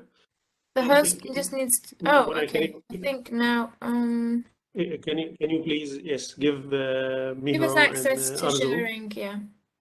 the possibility to share. Otherwise, Muna, I've emailed you my presentation. Worst comes to worst, if you're able to load it. It's working now, so you should be able to share it now. Okay, let me see. Nope, it's still not letting me. Okay, if you forward it to me, I can share it for you. I've just emailed it to you. Okay. Excellent. Many apologies all for, as usual, my technical glitches. As he's loading the slides, oh, another comment's come in. There is a challenge of the public being overloaded with information that they aren't equipped to deal with or know how to manage. I think it's a really important tension. So for those of you who are familiar with clinical ethics, for example, will know this tension of obtaining informed consent. How much information should we be giving to a patient in order for them to viably understand the decision that they're required to make? And sometimes the tension can exist within that context. And there have been legal transformations to deal with that ethical tension. But when we think more broadly in terms of the role of science and the ability of the public to shape and co-produce in any sort of scientific endeavor, is it a misplaced expectation to say, well, look, we should be transparent, we should be involving the public, because ultimately there is an epistemic divide, there is a knowledge gap between experts and the public. The reverse of that, you know, or potential rebuttal to that is that if we are going to successfully transform and transfer that knowledge, we need to be designing a language and resources so that that science is accessible to the public and accessible sufficiently for them to be engaged with it. But Hasina, you're absolutely right. And this is a tension that continues to persist within the discourse and the sorts of research environments relating to public engagement and the different types of public engagement. Huda said, of course, there's a problem of sharing information with the public, especially if they're not educated. Absolutely. What happens when we have differing literacy levels within and between population groups? And this is some of the tensions that Arzu and I have been debating and discussing as we've been designing our engagement platform and methodologies. Arzu, thank you so much for putting up the slides. So what I'll do is I'll tell you a little bit about the project that we've been working on. As I previously mentioned, Dr. Ghali is the lead PI on a program titled Genomics, Islamic Ethics and Public Engagement, really looking at the public's literacy and engagement with science. But what we also wanted to do was to look at not just the spheres of genomics and ethics in the broader secular context, but we wanted to look at it, within the specific case of Qatar and the genomics in investments and endeavors within Qatar. Arzu, if you could put it onto the next slide, please. And so, as part of the initial appraisal of the scope of the project, as many of you would imagine, good researchers always do a literature search to begin their program of work. And what we did was we designed a search strategy that looked very much at this sweet spot between genomics, ethics, public engagement, as well as Islamic ethics. And as you can see, it's a very, very well circumscribed space. And so what we needed to do is to design search terms and a search strategy that would allow for a significant breadth of literature appraisal, but also provide a degree of specificity. And this is a flowchart summarizing the review that we did. We looked at multiple databases, including PubMed, that many of you will be familiar with, but also the IMSC database, an incredibly important development within Islamic ethics that has the specificity of literature relating to Islamic legislation and ethics, both historically and contemporaneously. And that helped us to broaden our database for relevance in relation to those concentric circles. What we also did was look at any relevant grey literature, policy documentation that may lend itself to providing information on this issue of whether there's been work done on genomics, Islamic ethics and public engagement.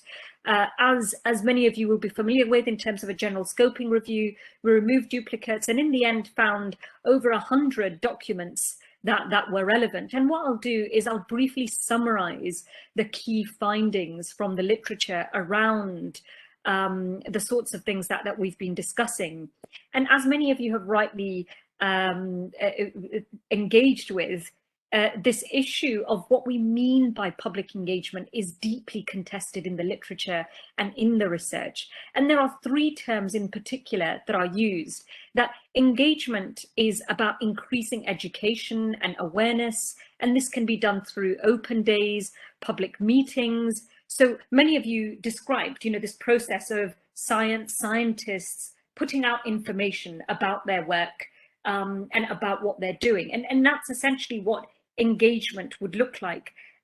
This is different to involvement, which is broader, and it's one that requires a more robust relationship building with the public, so that in the end, what you're able to achieve is the public's involvement in the setting and defining of research priorities. And what it lends itself to is what's defined as co-production, the sharing of power, the sharing of different types of knowledge. So here, what we're saying is, it's not just the science in and of itself, that's important, but also the knowledge and experience that the public bring to the research encounter, that's equally valid, equally important. And that requires trust building and rapport building, which is crucial. The next sort of terminology that's involved within this sphere is public participation.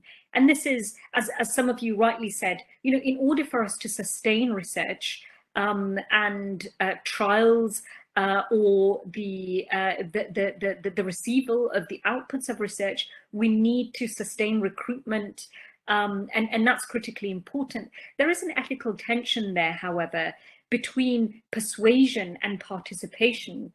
Are we inadvertently coercing our publics to be involved in research, or are we ensuring a deep voluntariness in order to circumscribe their involvement as participation and not persuasion? But overall, that's a summary of the sorts of terminology that is involved in the literature.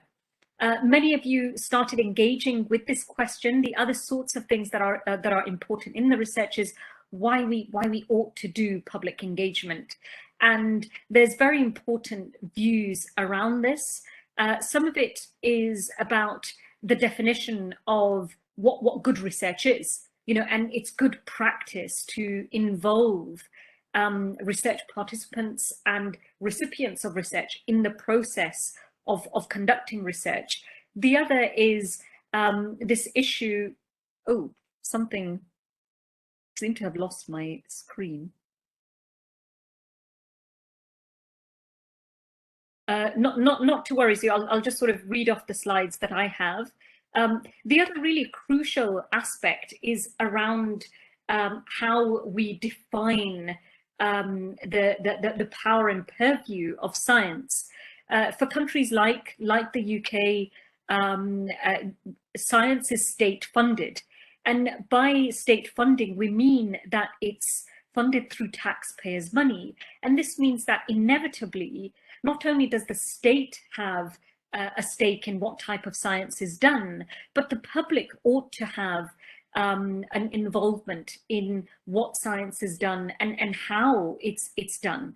The other, when we're thinking more broadly about ethical practice, is around trust and transparency, that we need the public as part of recruitment, means that we ought to be involving them in the sorts of processes that are required. The other aspect beyond this issue of science being state funded is what we mean by epistemic justice, this notion that knowledge ought to be more democratized, and by involving the public in science, we're fulfilling this moral and also political obligation of democratizing science.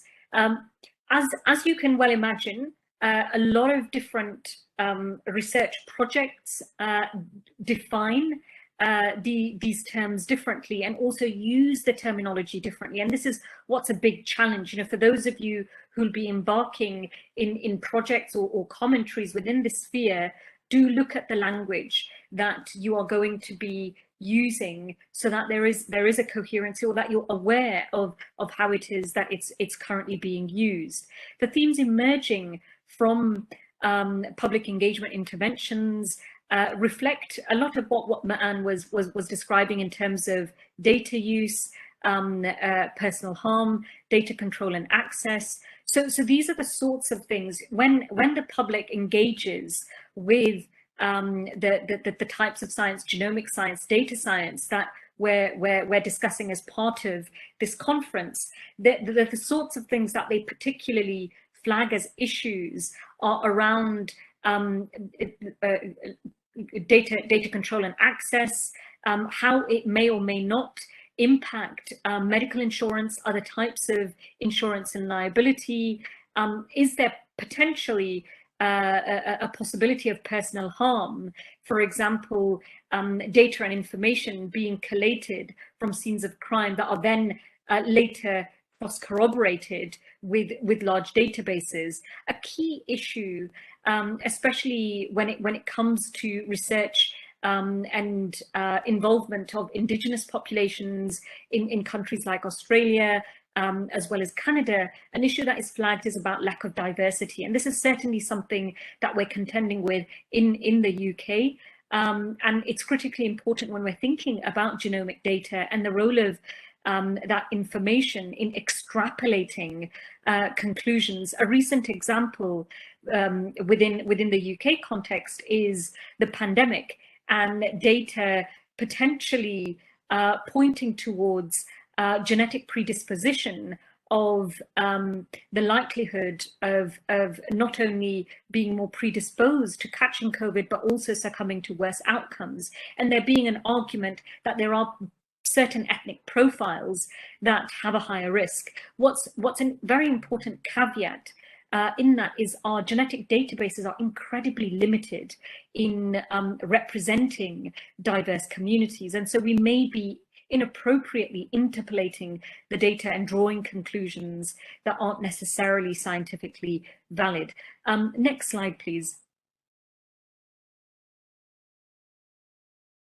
A really important question that we need to ask and that we want to appraise within the literature is how widespread is the type of public engagement that we've been describing, you know, as broad as this issue of education down to robust involvement.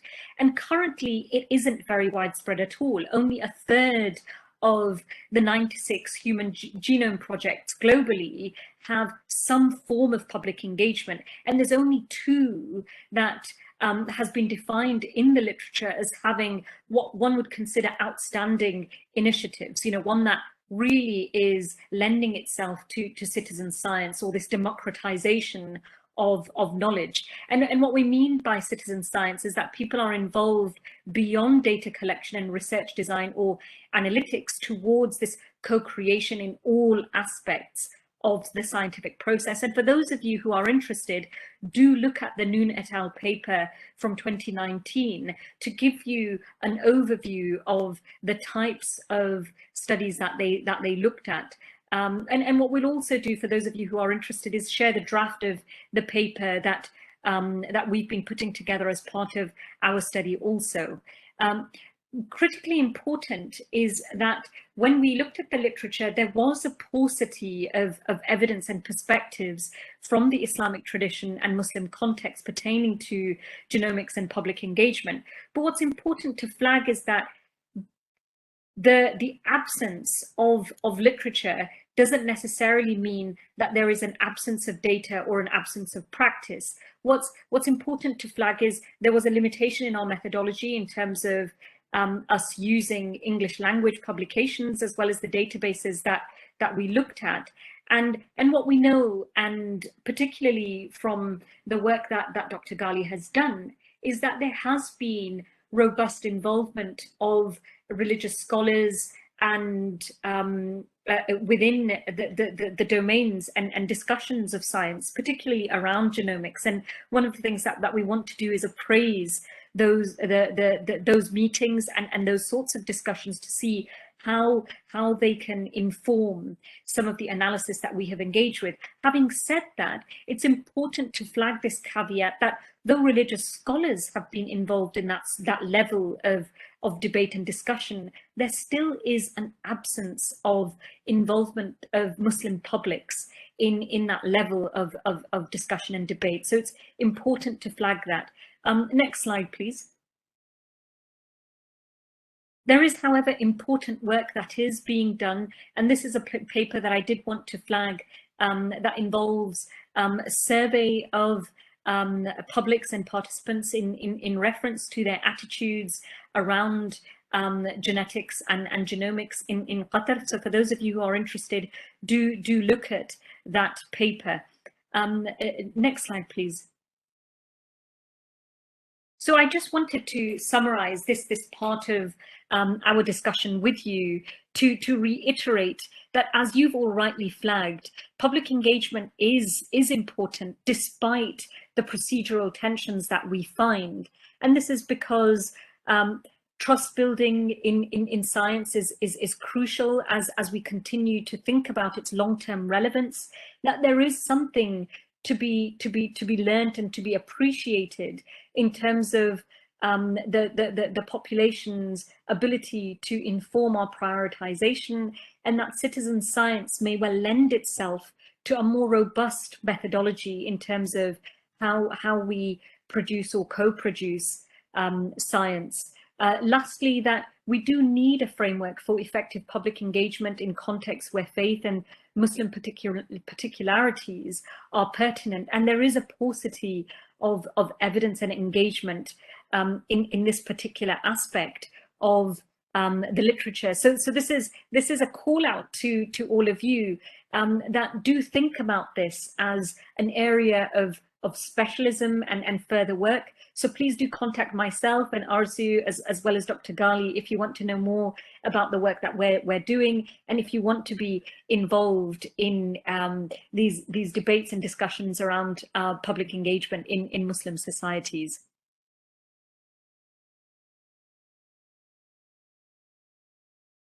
So I'll stop there and I'll hand over to you to go through your case study.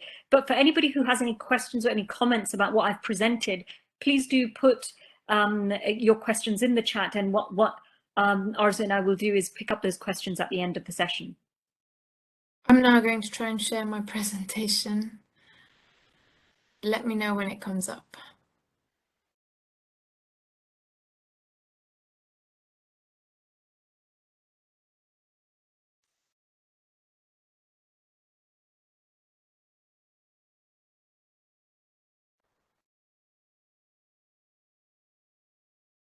Okay. I can't see it yet. Yeah, it's just loading now. Huda, you're very welcome. Thank you so much for your interventions. And just going to switch to presenter mode if I can figure out how to do that. Okay, what can you see on your side? I can see the first slide. Yeah. Sides, yeah. Yeah. So you're only seeing the kind of participant view. No, we can see both. Both. Is this how yours was sharing as well? Yeah, but I don't think. Okay, it's fine. I can roll with this. That's absolutely fine. Thank you so much, Mehran and Dr. Ghali. It's lovely to be here with you all today.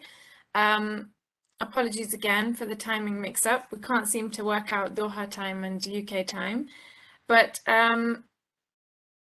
just so Mehran has set the ground really well in terms of the broader questions of the role of public engagement in genomics, the importance of public engagement, and also what the link is between the religious engagement as well.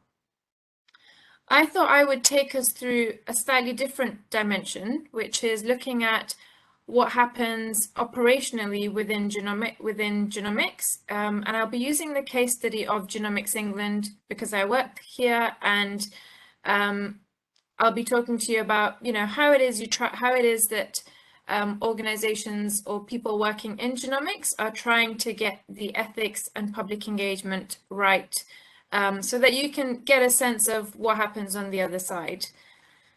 In my role as ethics lead, I am currently designing the ethics framework and the policies for the newborns program at Genomics England in the UK, but I'll tell you a bit more about that as we go.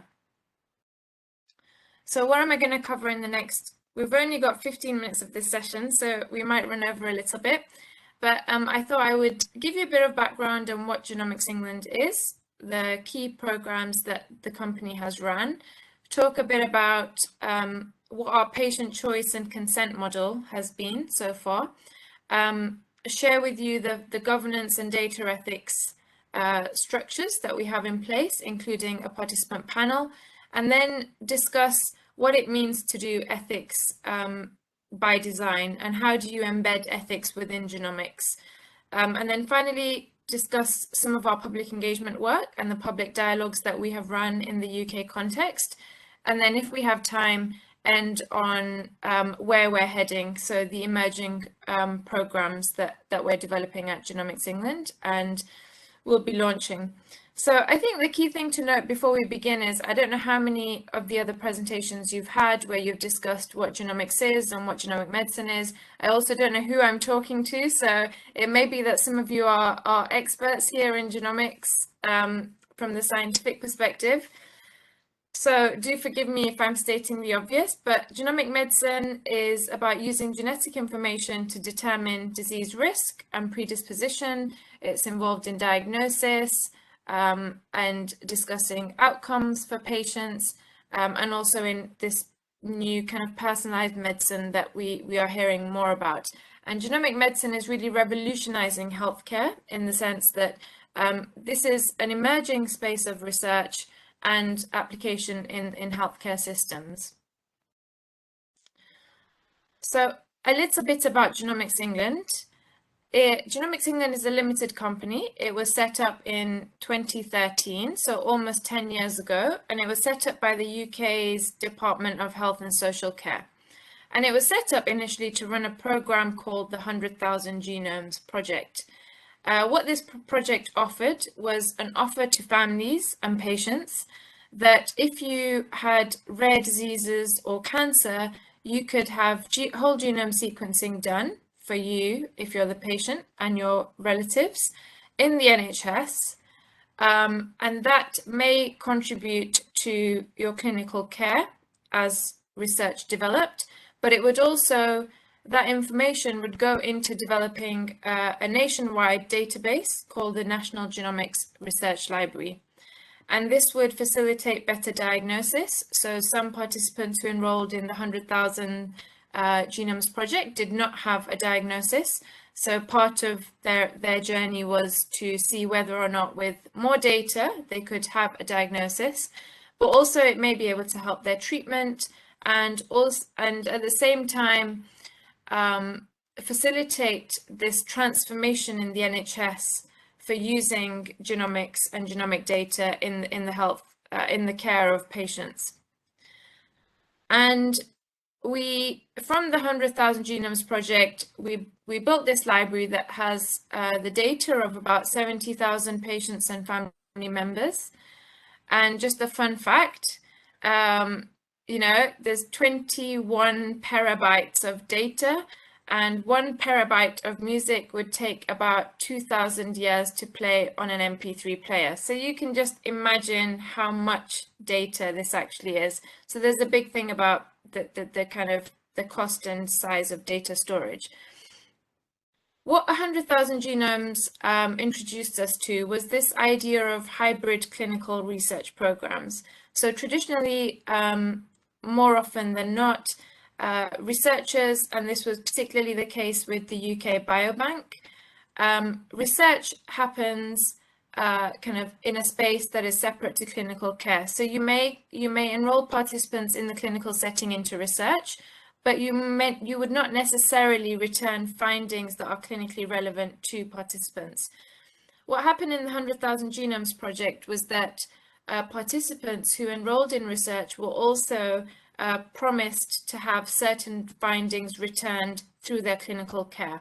And we call this the hybrid clinical research model, which is becoming increasingly common because it raises this question of how should researchers benefit the participants in their research programs, and how can they do that during the lifetime of the research program, even when some things may be uncertain. So there's an interesting ethical tension there about should you wait until your research program is complete and you have more certain knowledge, or if there are things that you find during the research program, should you find ways of returning these findings to patients? And that's the model that was adopted at Genomics England. And there was quite a rigorous process that the company went through in terms of deciding what types of findings should be returned to patients.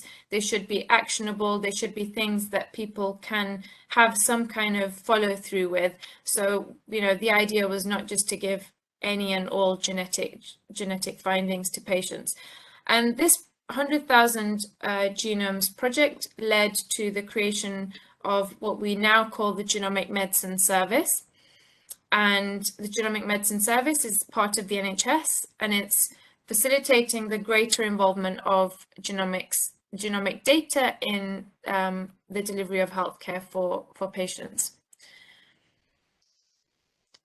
One of the key things, this was a table that was published in a paper a few months ago, in November 2021, and it shows you how it is that using whole genome sequencing has been able to improve diagnosis of rare diseases and also reduce that diagnostic odyssey that patients have gone on and the uncertainty about not knowing what condition they have. And you know, we can see that this is very much a developing field, and as more genomic research is undertaken, as we have more data and the ability to compare more genomes against reference genomes, we'll hopefully discover a lot more about what causes disease and how it is that our genetic makeup interacts with that. This is a diagram which shows us the hybrid clinical research model that Genomics England have adopted. So on the one hand, we have accelerating genomic research, and we do that through the creation of this National Genomics Research Library, where everyone's data sits inside. And this is called the infinity loop, where the research that is done on this side, the findings are then kind of shared in the healthcare context, and that's the NHS facing side. And as those patients participate further in genomics research, that data comes back into the research environment. And you can see that this is a loop it's a feedback loop that will iteratively improve both genomics research and also genomic healthcare. And you can see that the researchers sit on one side and the patients sit on the other side. But this is the model that we've adopted at Genomics England. What's the National Genomics Research Library? So I've already mentioned this as the space where all of those participants that we had, the 70,000 participants and the 100,000 genomes, were all collated and kind of pooled into this National Genomics Research Library. The library enters people's data in a de-identified way. So all of it is pseudonymized. So once your data is in the library, nobody will know it's your data. It's completely de-identified. But what is possible is that researchers from academia and industry can enter that library, and they can access that data to research more about certain diseases, to understand more about genetic variants, to possibly develop treatments and therapies as well. What we have at the moment now, over the last couple of years, our genomics library has grown in size. So we had initially just participants from the 100,000 genomes. Now, when patients are going through the Genomic Medicine Service, they're often given the option to share their data in this research environment. So during that consenting process, they're told that if they consent to research, then their data will be entered into this library, that they may be recontacted for research, whether that's clinical trials or for further research samples, and that we, as part of this research offer, will also collect longitudinal and other health data across time to build up a better picture of all of the different types of data that will feed into this person. So we're not just dealing in genomic data. When participants enter their genomic data into the library, we also bring in other types of health data from across the UK as well, with the consent of participants. And over the last couple of years, we've also imported and invited people to participate in a COVID-19 study. So particularly those communities that were more severely impacted. We've run a COVID-19 study to look at whether or not there were any genetic factors leading to more severe outcomes. So now that the Genomics Library has the data of GMS patients, 100,000 participants, COVID-19 participants, and we're also bringing in data from other cohorts and studies across the UK if their participants' consent matches our consent, and they would be happy to be in this. So what's developing is a national genomics research resource, which will continue to grow and facilitate research. So what does it look like from the patient side? When a patient is approached and they're asked whether or not they'd like to consent for research, as they're going through the clinical pathway, they're given lots of information about why are they being asked, about whether or not they would like to participate in this research program, what would happen to their data, on what basis might they be recontacted in future, who has access to their data, for what purposes, for how long, how will their data be stored securely, and what do they do and how do they go about it if they want to withdraw their data at any point. And for us, the biggest thing that we emphasize at Genomics England is that consent is not the signature on the piece of paper. It's a process. It's a conversation that begins. Patients and participants should be given ample time to have that discussion.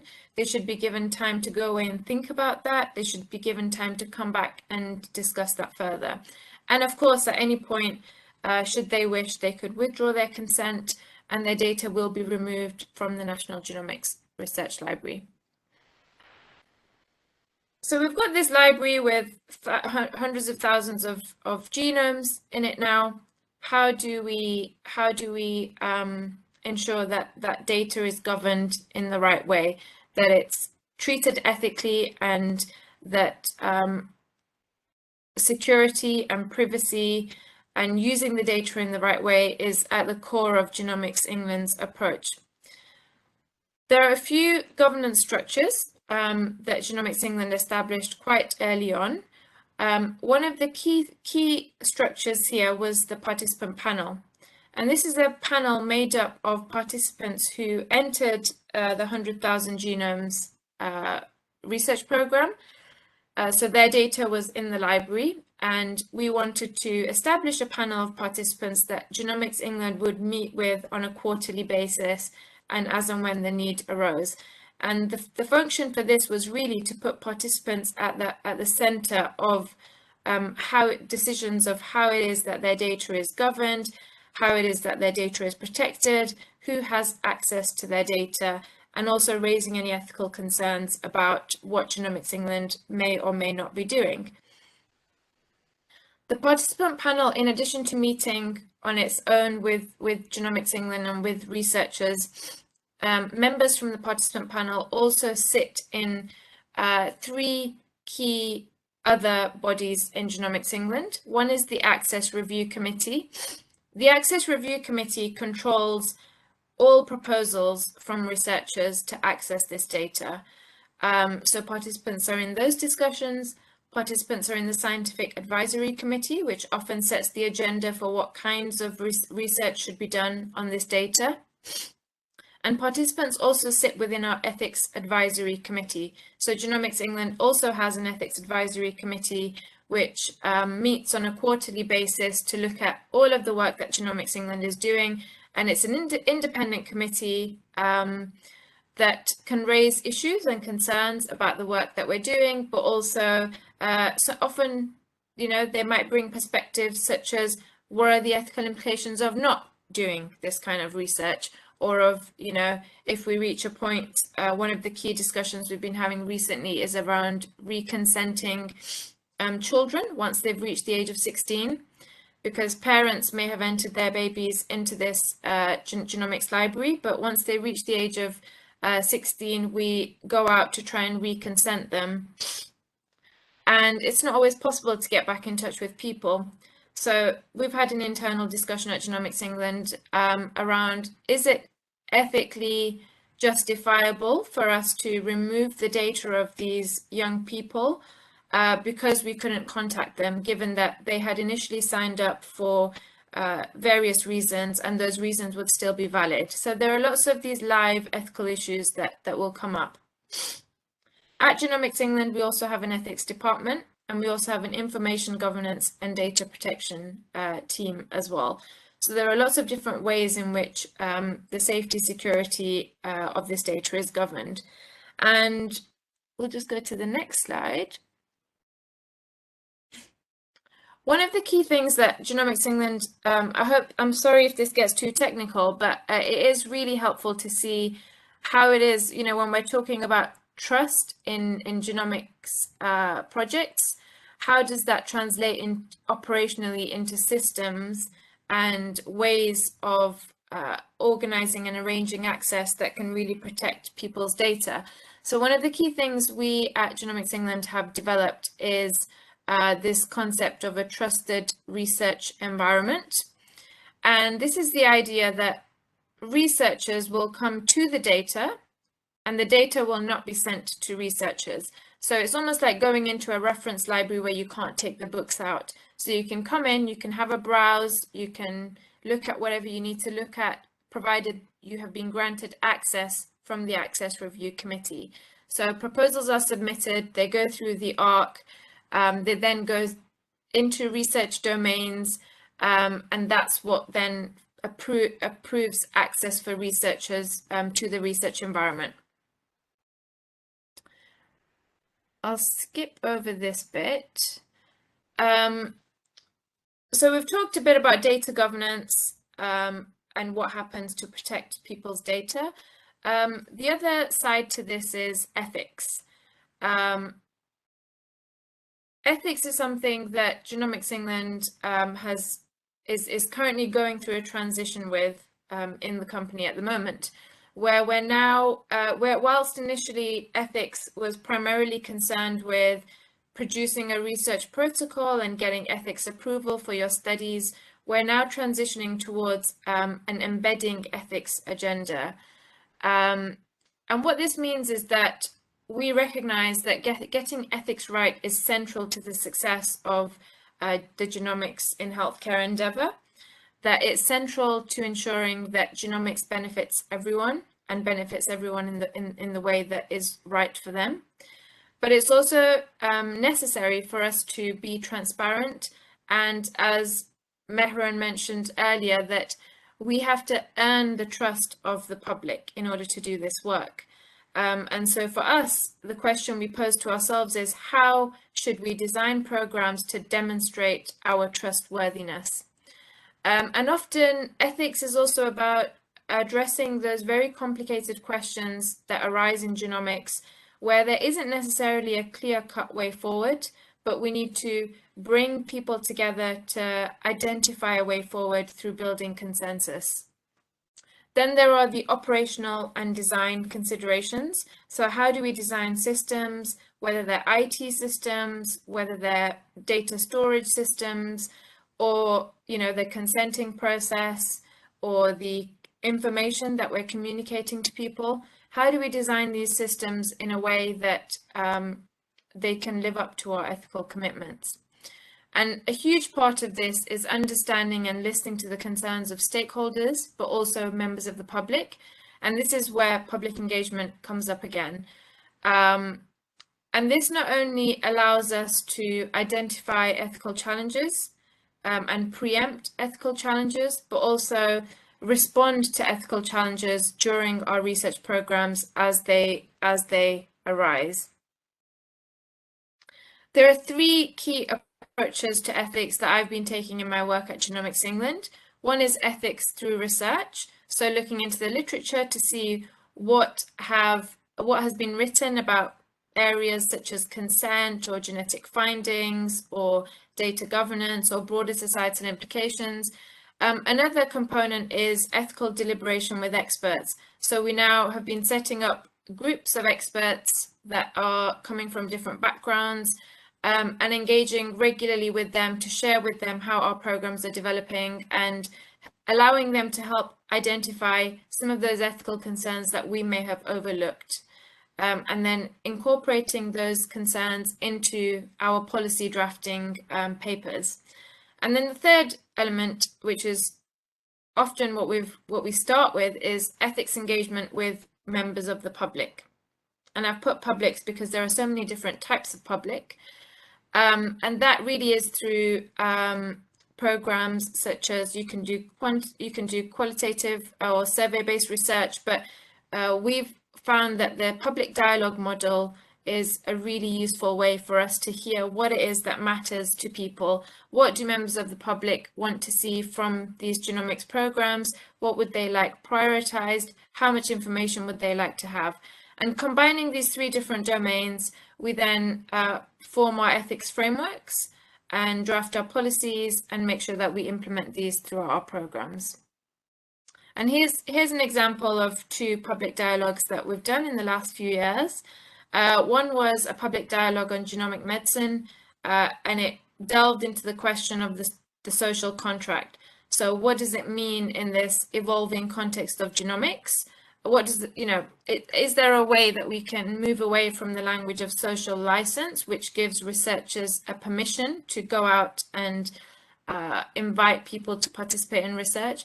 Could we explore this model of the social contract, where actually there is something in it for everyone who participates, and this is a shared endeavor as society that we collectively would like to develop knowledge in genomics and the benefits that then arise out of that.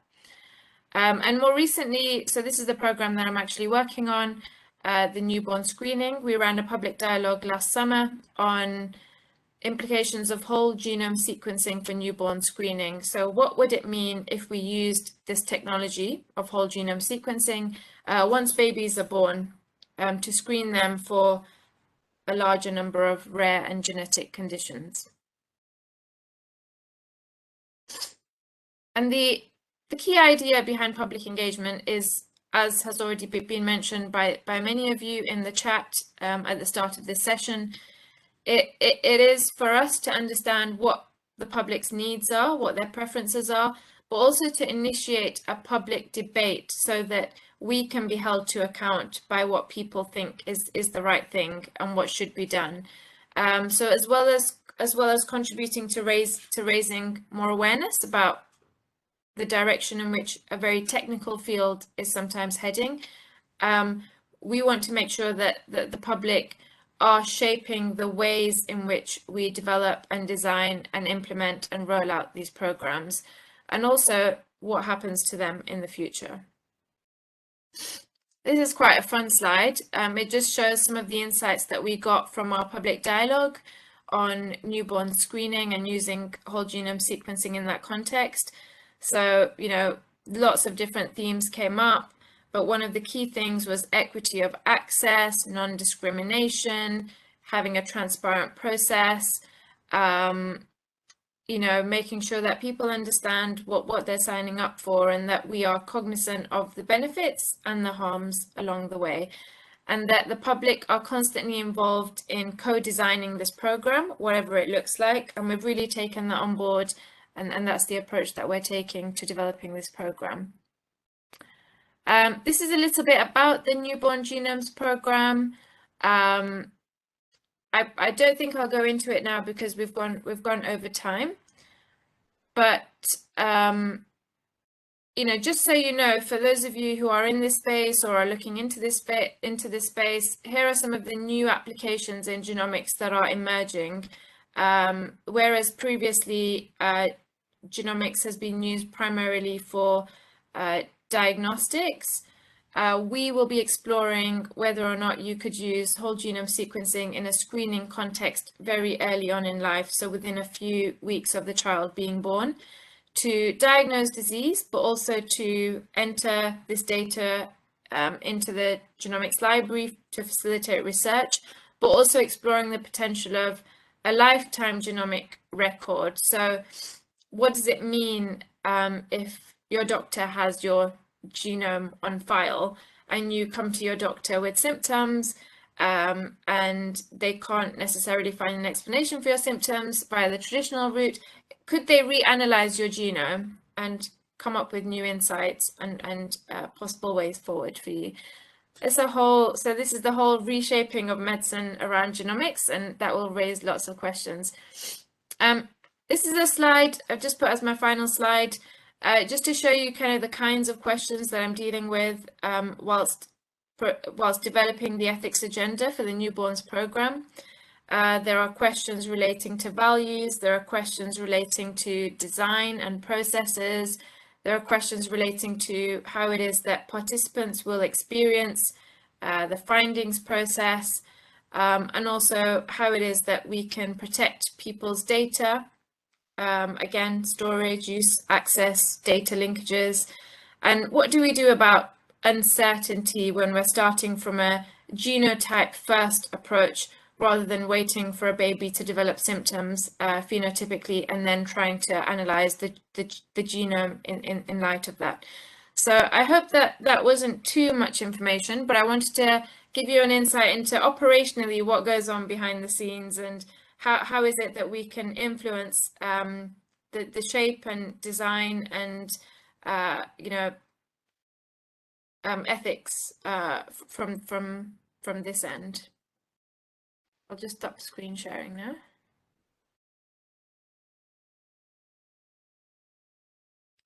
Thank you so much, Mehran and Arzo, for the very illuminating presentation and sharing this information and insights.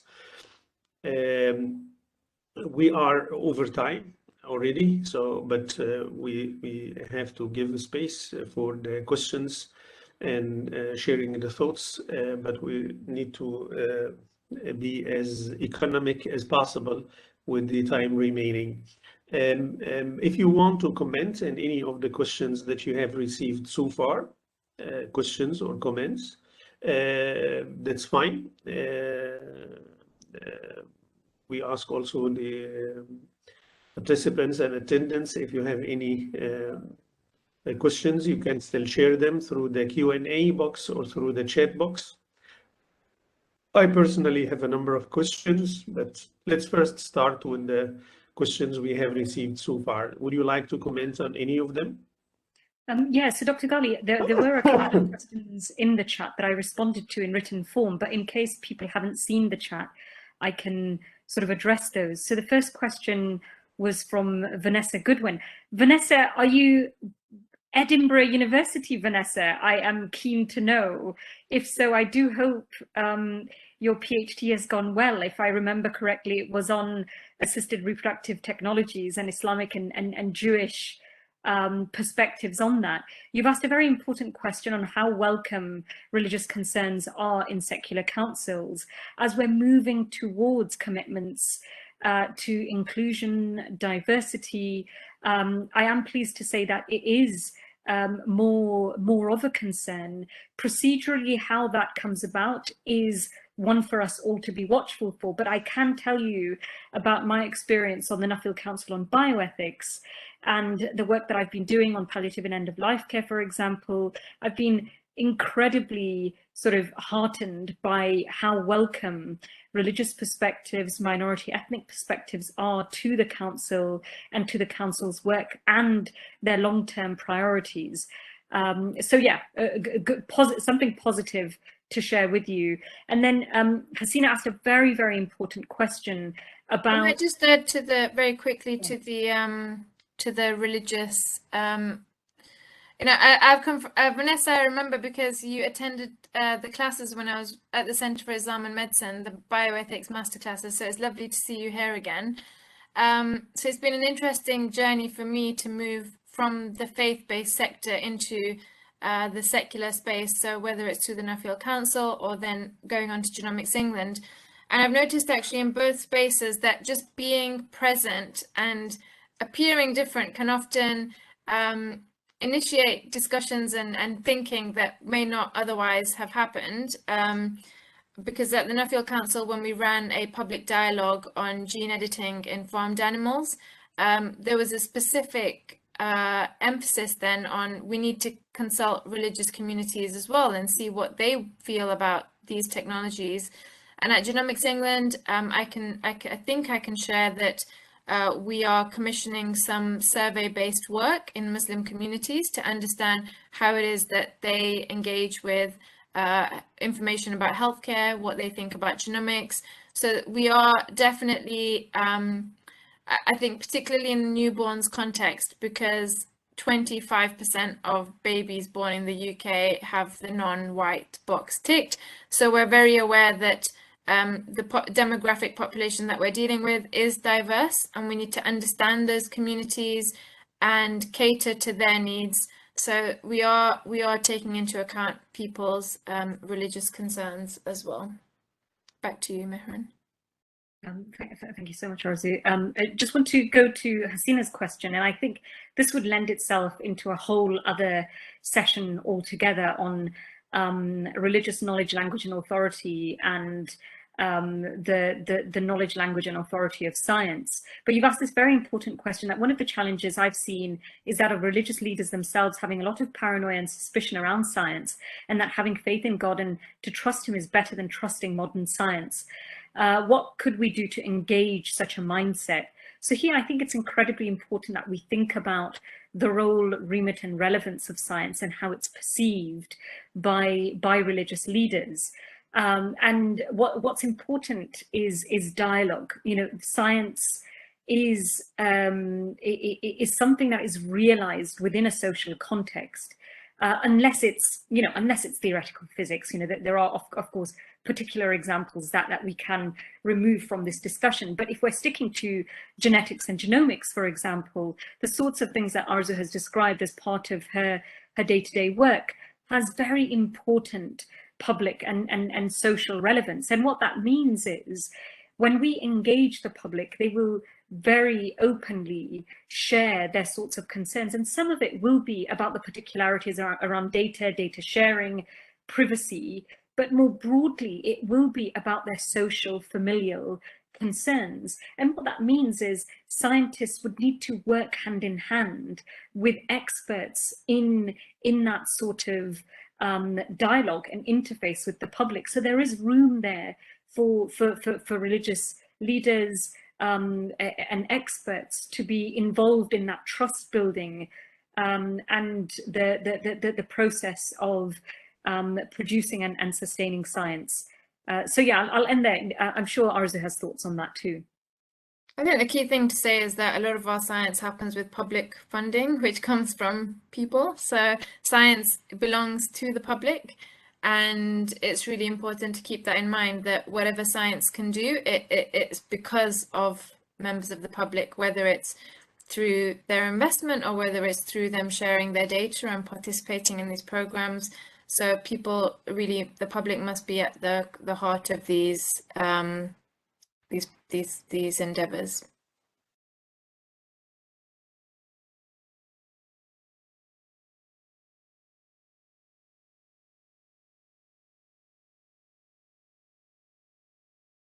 Dr. Ghali, I can't see any other questions in the chat.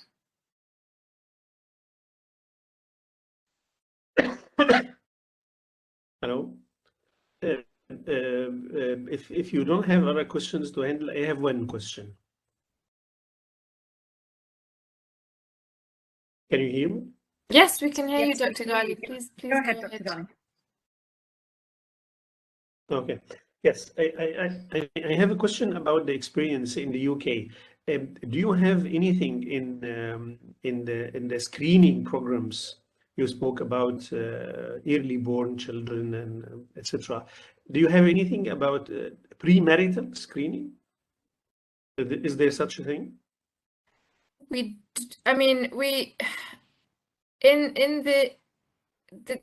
There are campaigns now, because there's been research done in the UK around consanguinity and genetic disease in particular communities, and that there have been campaigns in the NHS to encourage people to have screening done premaritally, but it's not similar to the kind of UAE or Qatari context where, or even in Malaysia, where these things have a much stronger policy around them.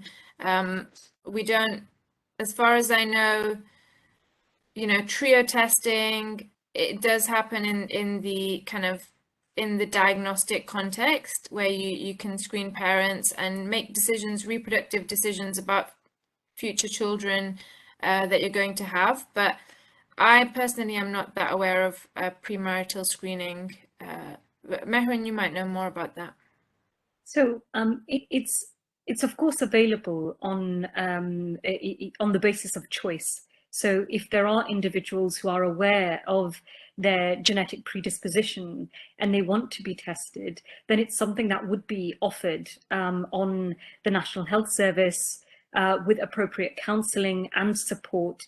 But as Arzu said, there isn't an imperative, there isn't a demographic appraisal that these are groups that are particularly predisposed, and therefore there ought to be a requirement for them to undergo premarital testing, at least not yet. That would come under a lot of scrutiny around prejudice and sort of the sorts of stigma that communities would then be subject to. So there's not really a culture of premarital screening in the UK generally. I think the option might be there, but there isn't. You haven't got any noise around it.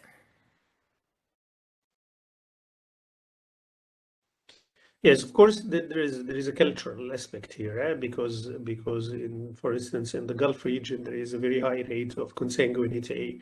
And the geneticists here, they made a link between this consanguinity and the high rate of children born with genetic conditions, etc. So I think in the public awareness of and engagement with genetics and genomics, these cultural aspects and variations do play a role.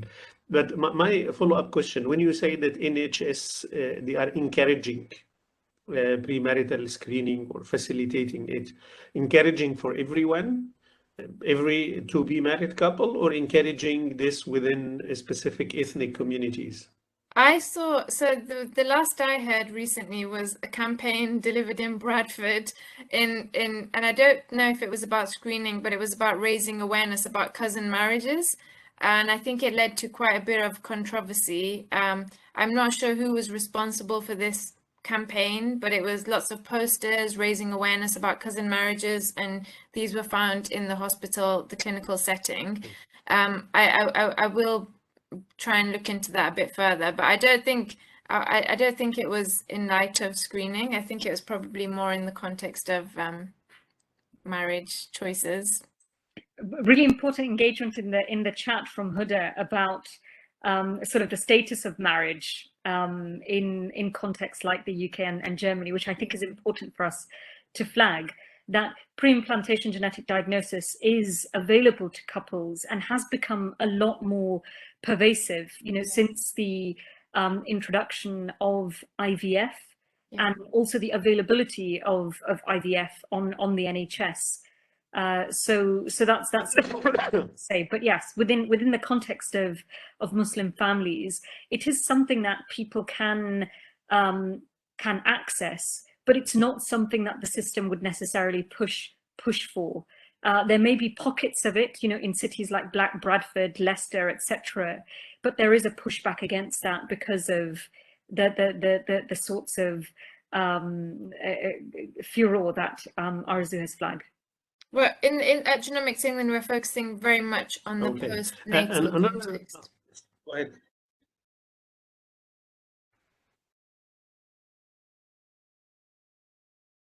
Yes, Dr. Ghali? Okay. I had another, yes, I hear you. I had another quick question about the consenting the 16-year-old children. You said that you do that. What about if they give their consent and the parents think differently, or one of the parents, or the opposite? They do not accept and the parents accept. How do you deal with this? So if it happens after the age of 16, then we prioritize the child's, the 16-year-old's preference.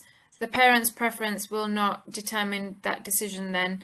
So the parent's choice holds until the age of 16.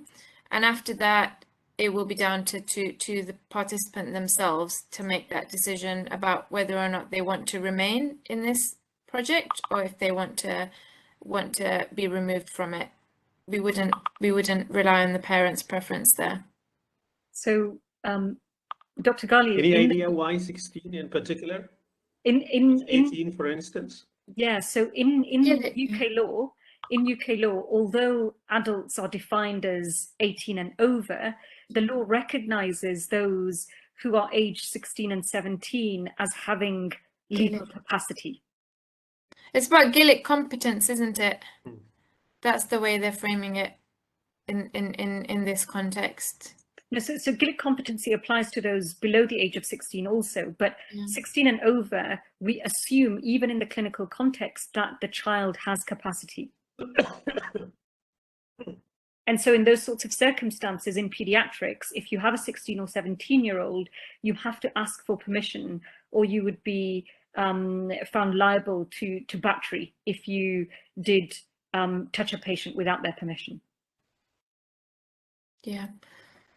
It's going to be a central feature Thank you so much. Yeah, it's going to be a central feature of the newborns program, I think, because all these participants are going to be babies when they're being enrolled in. So the reconsenting process is going to have to be very clear and operationally set up in advance.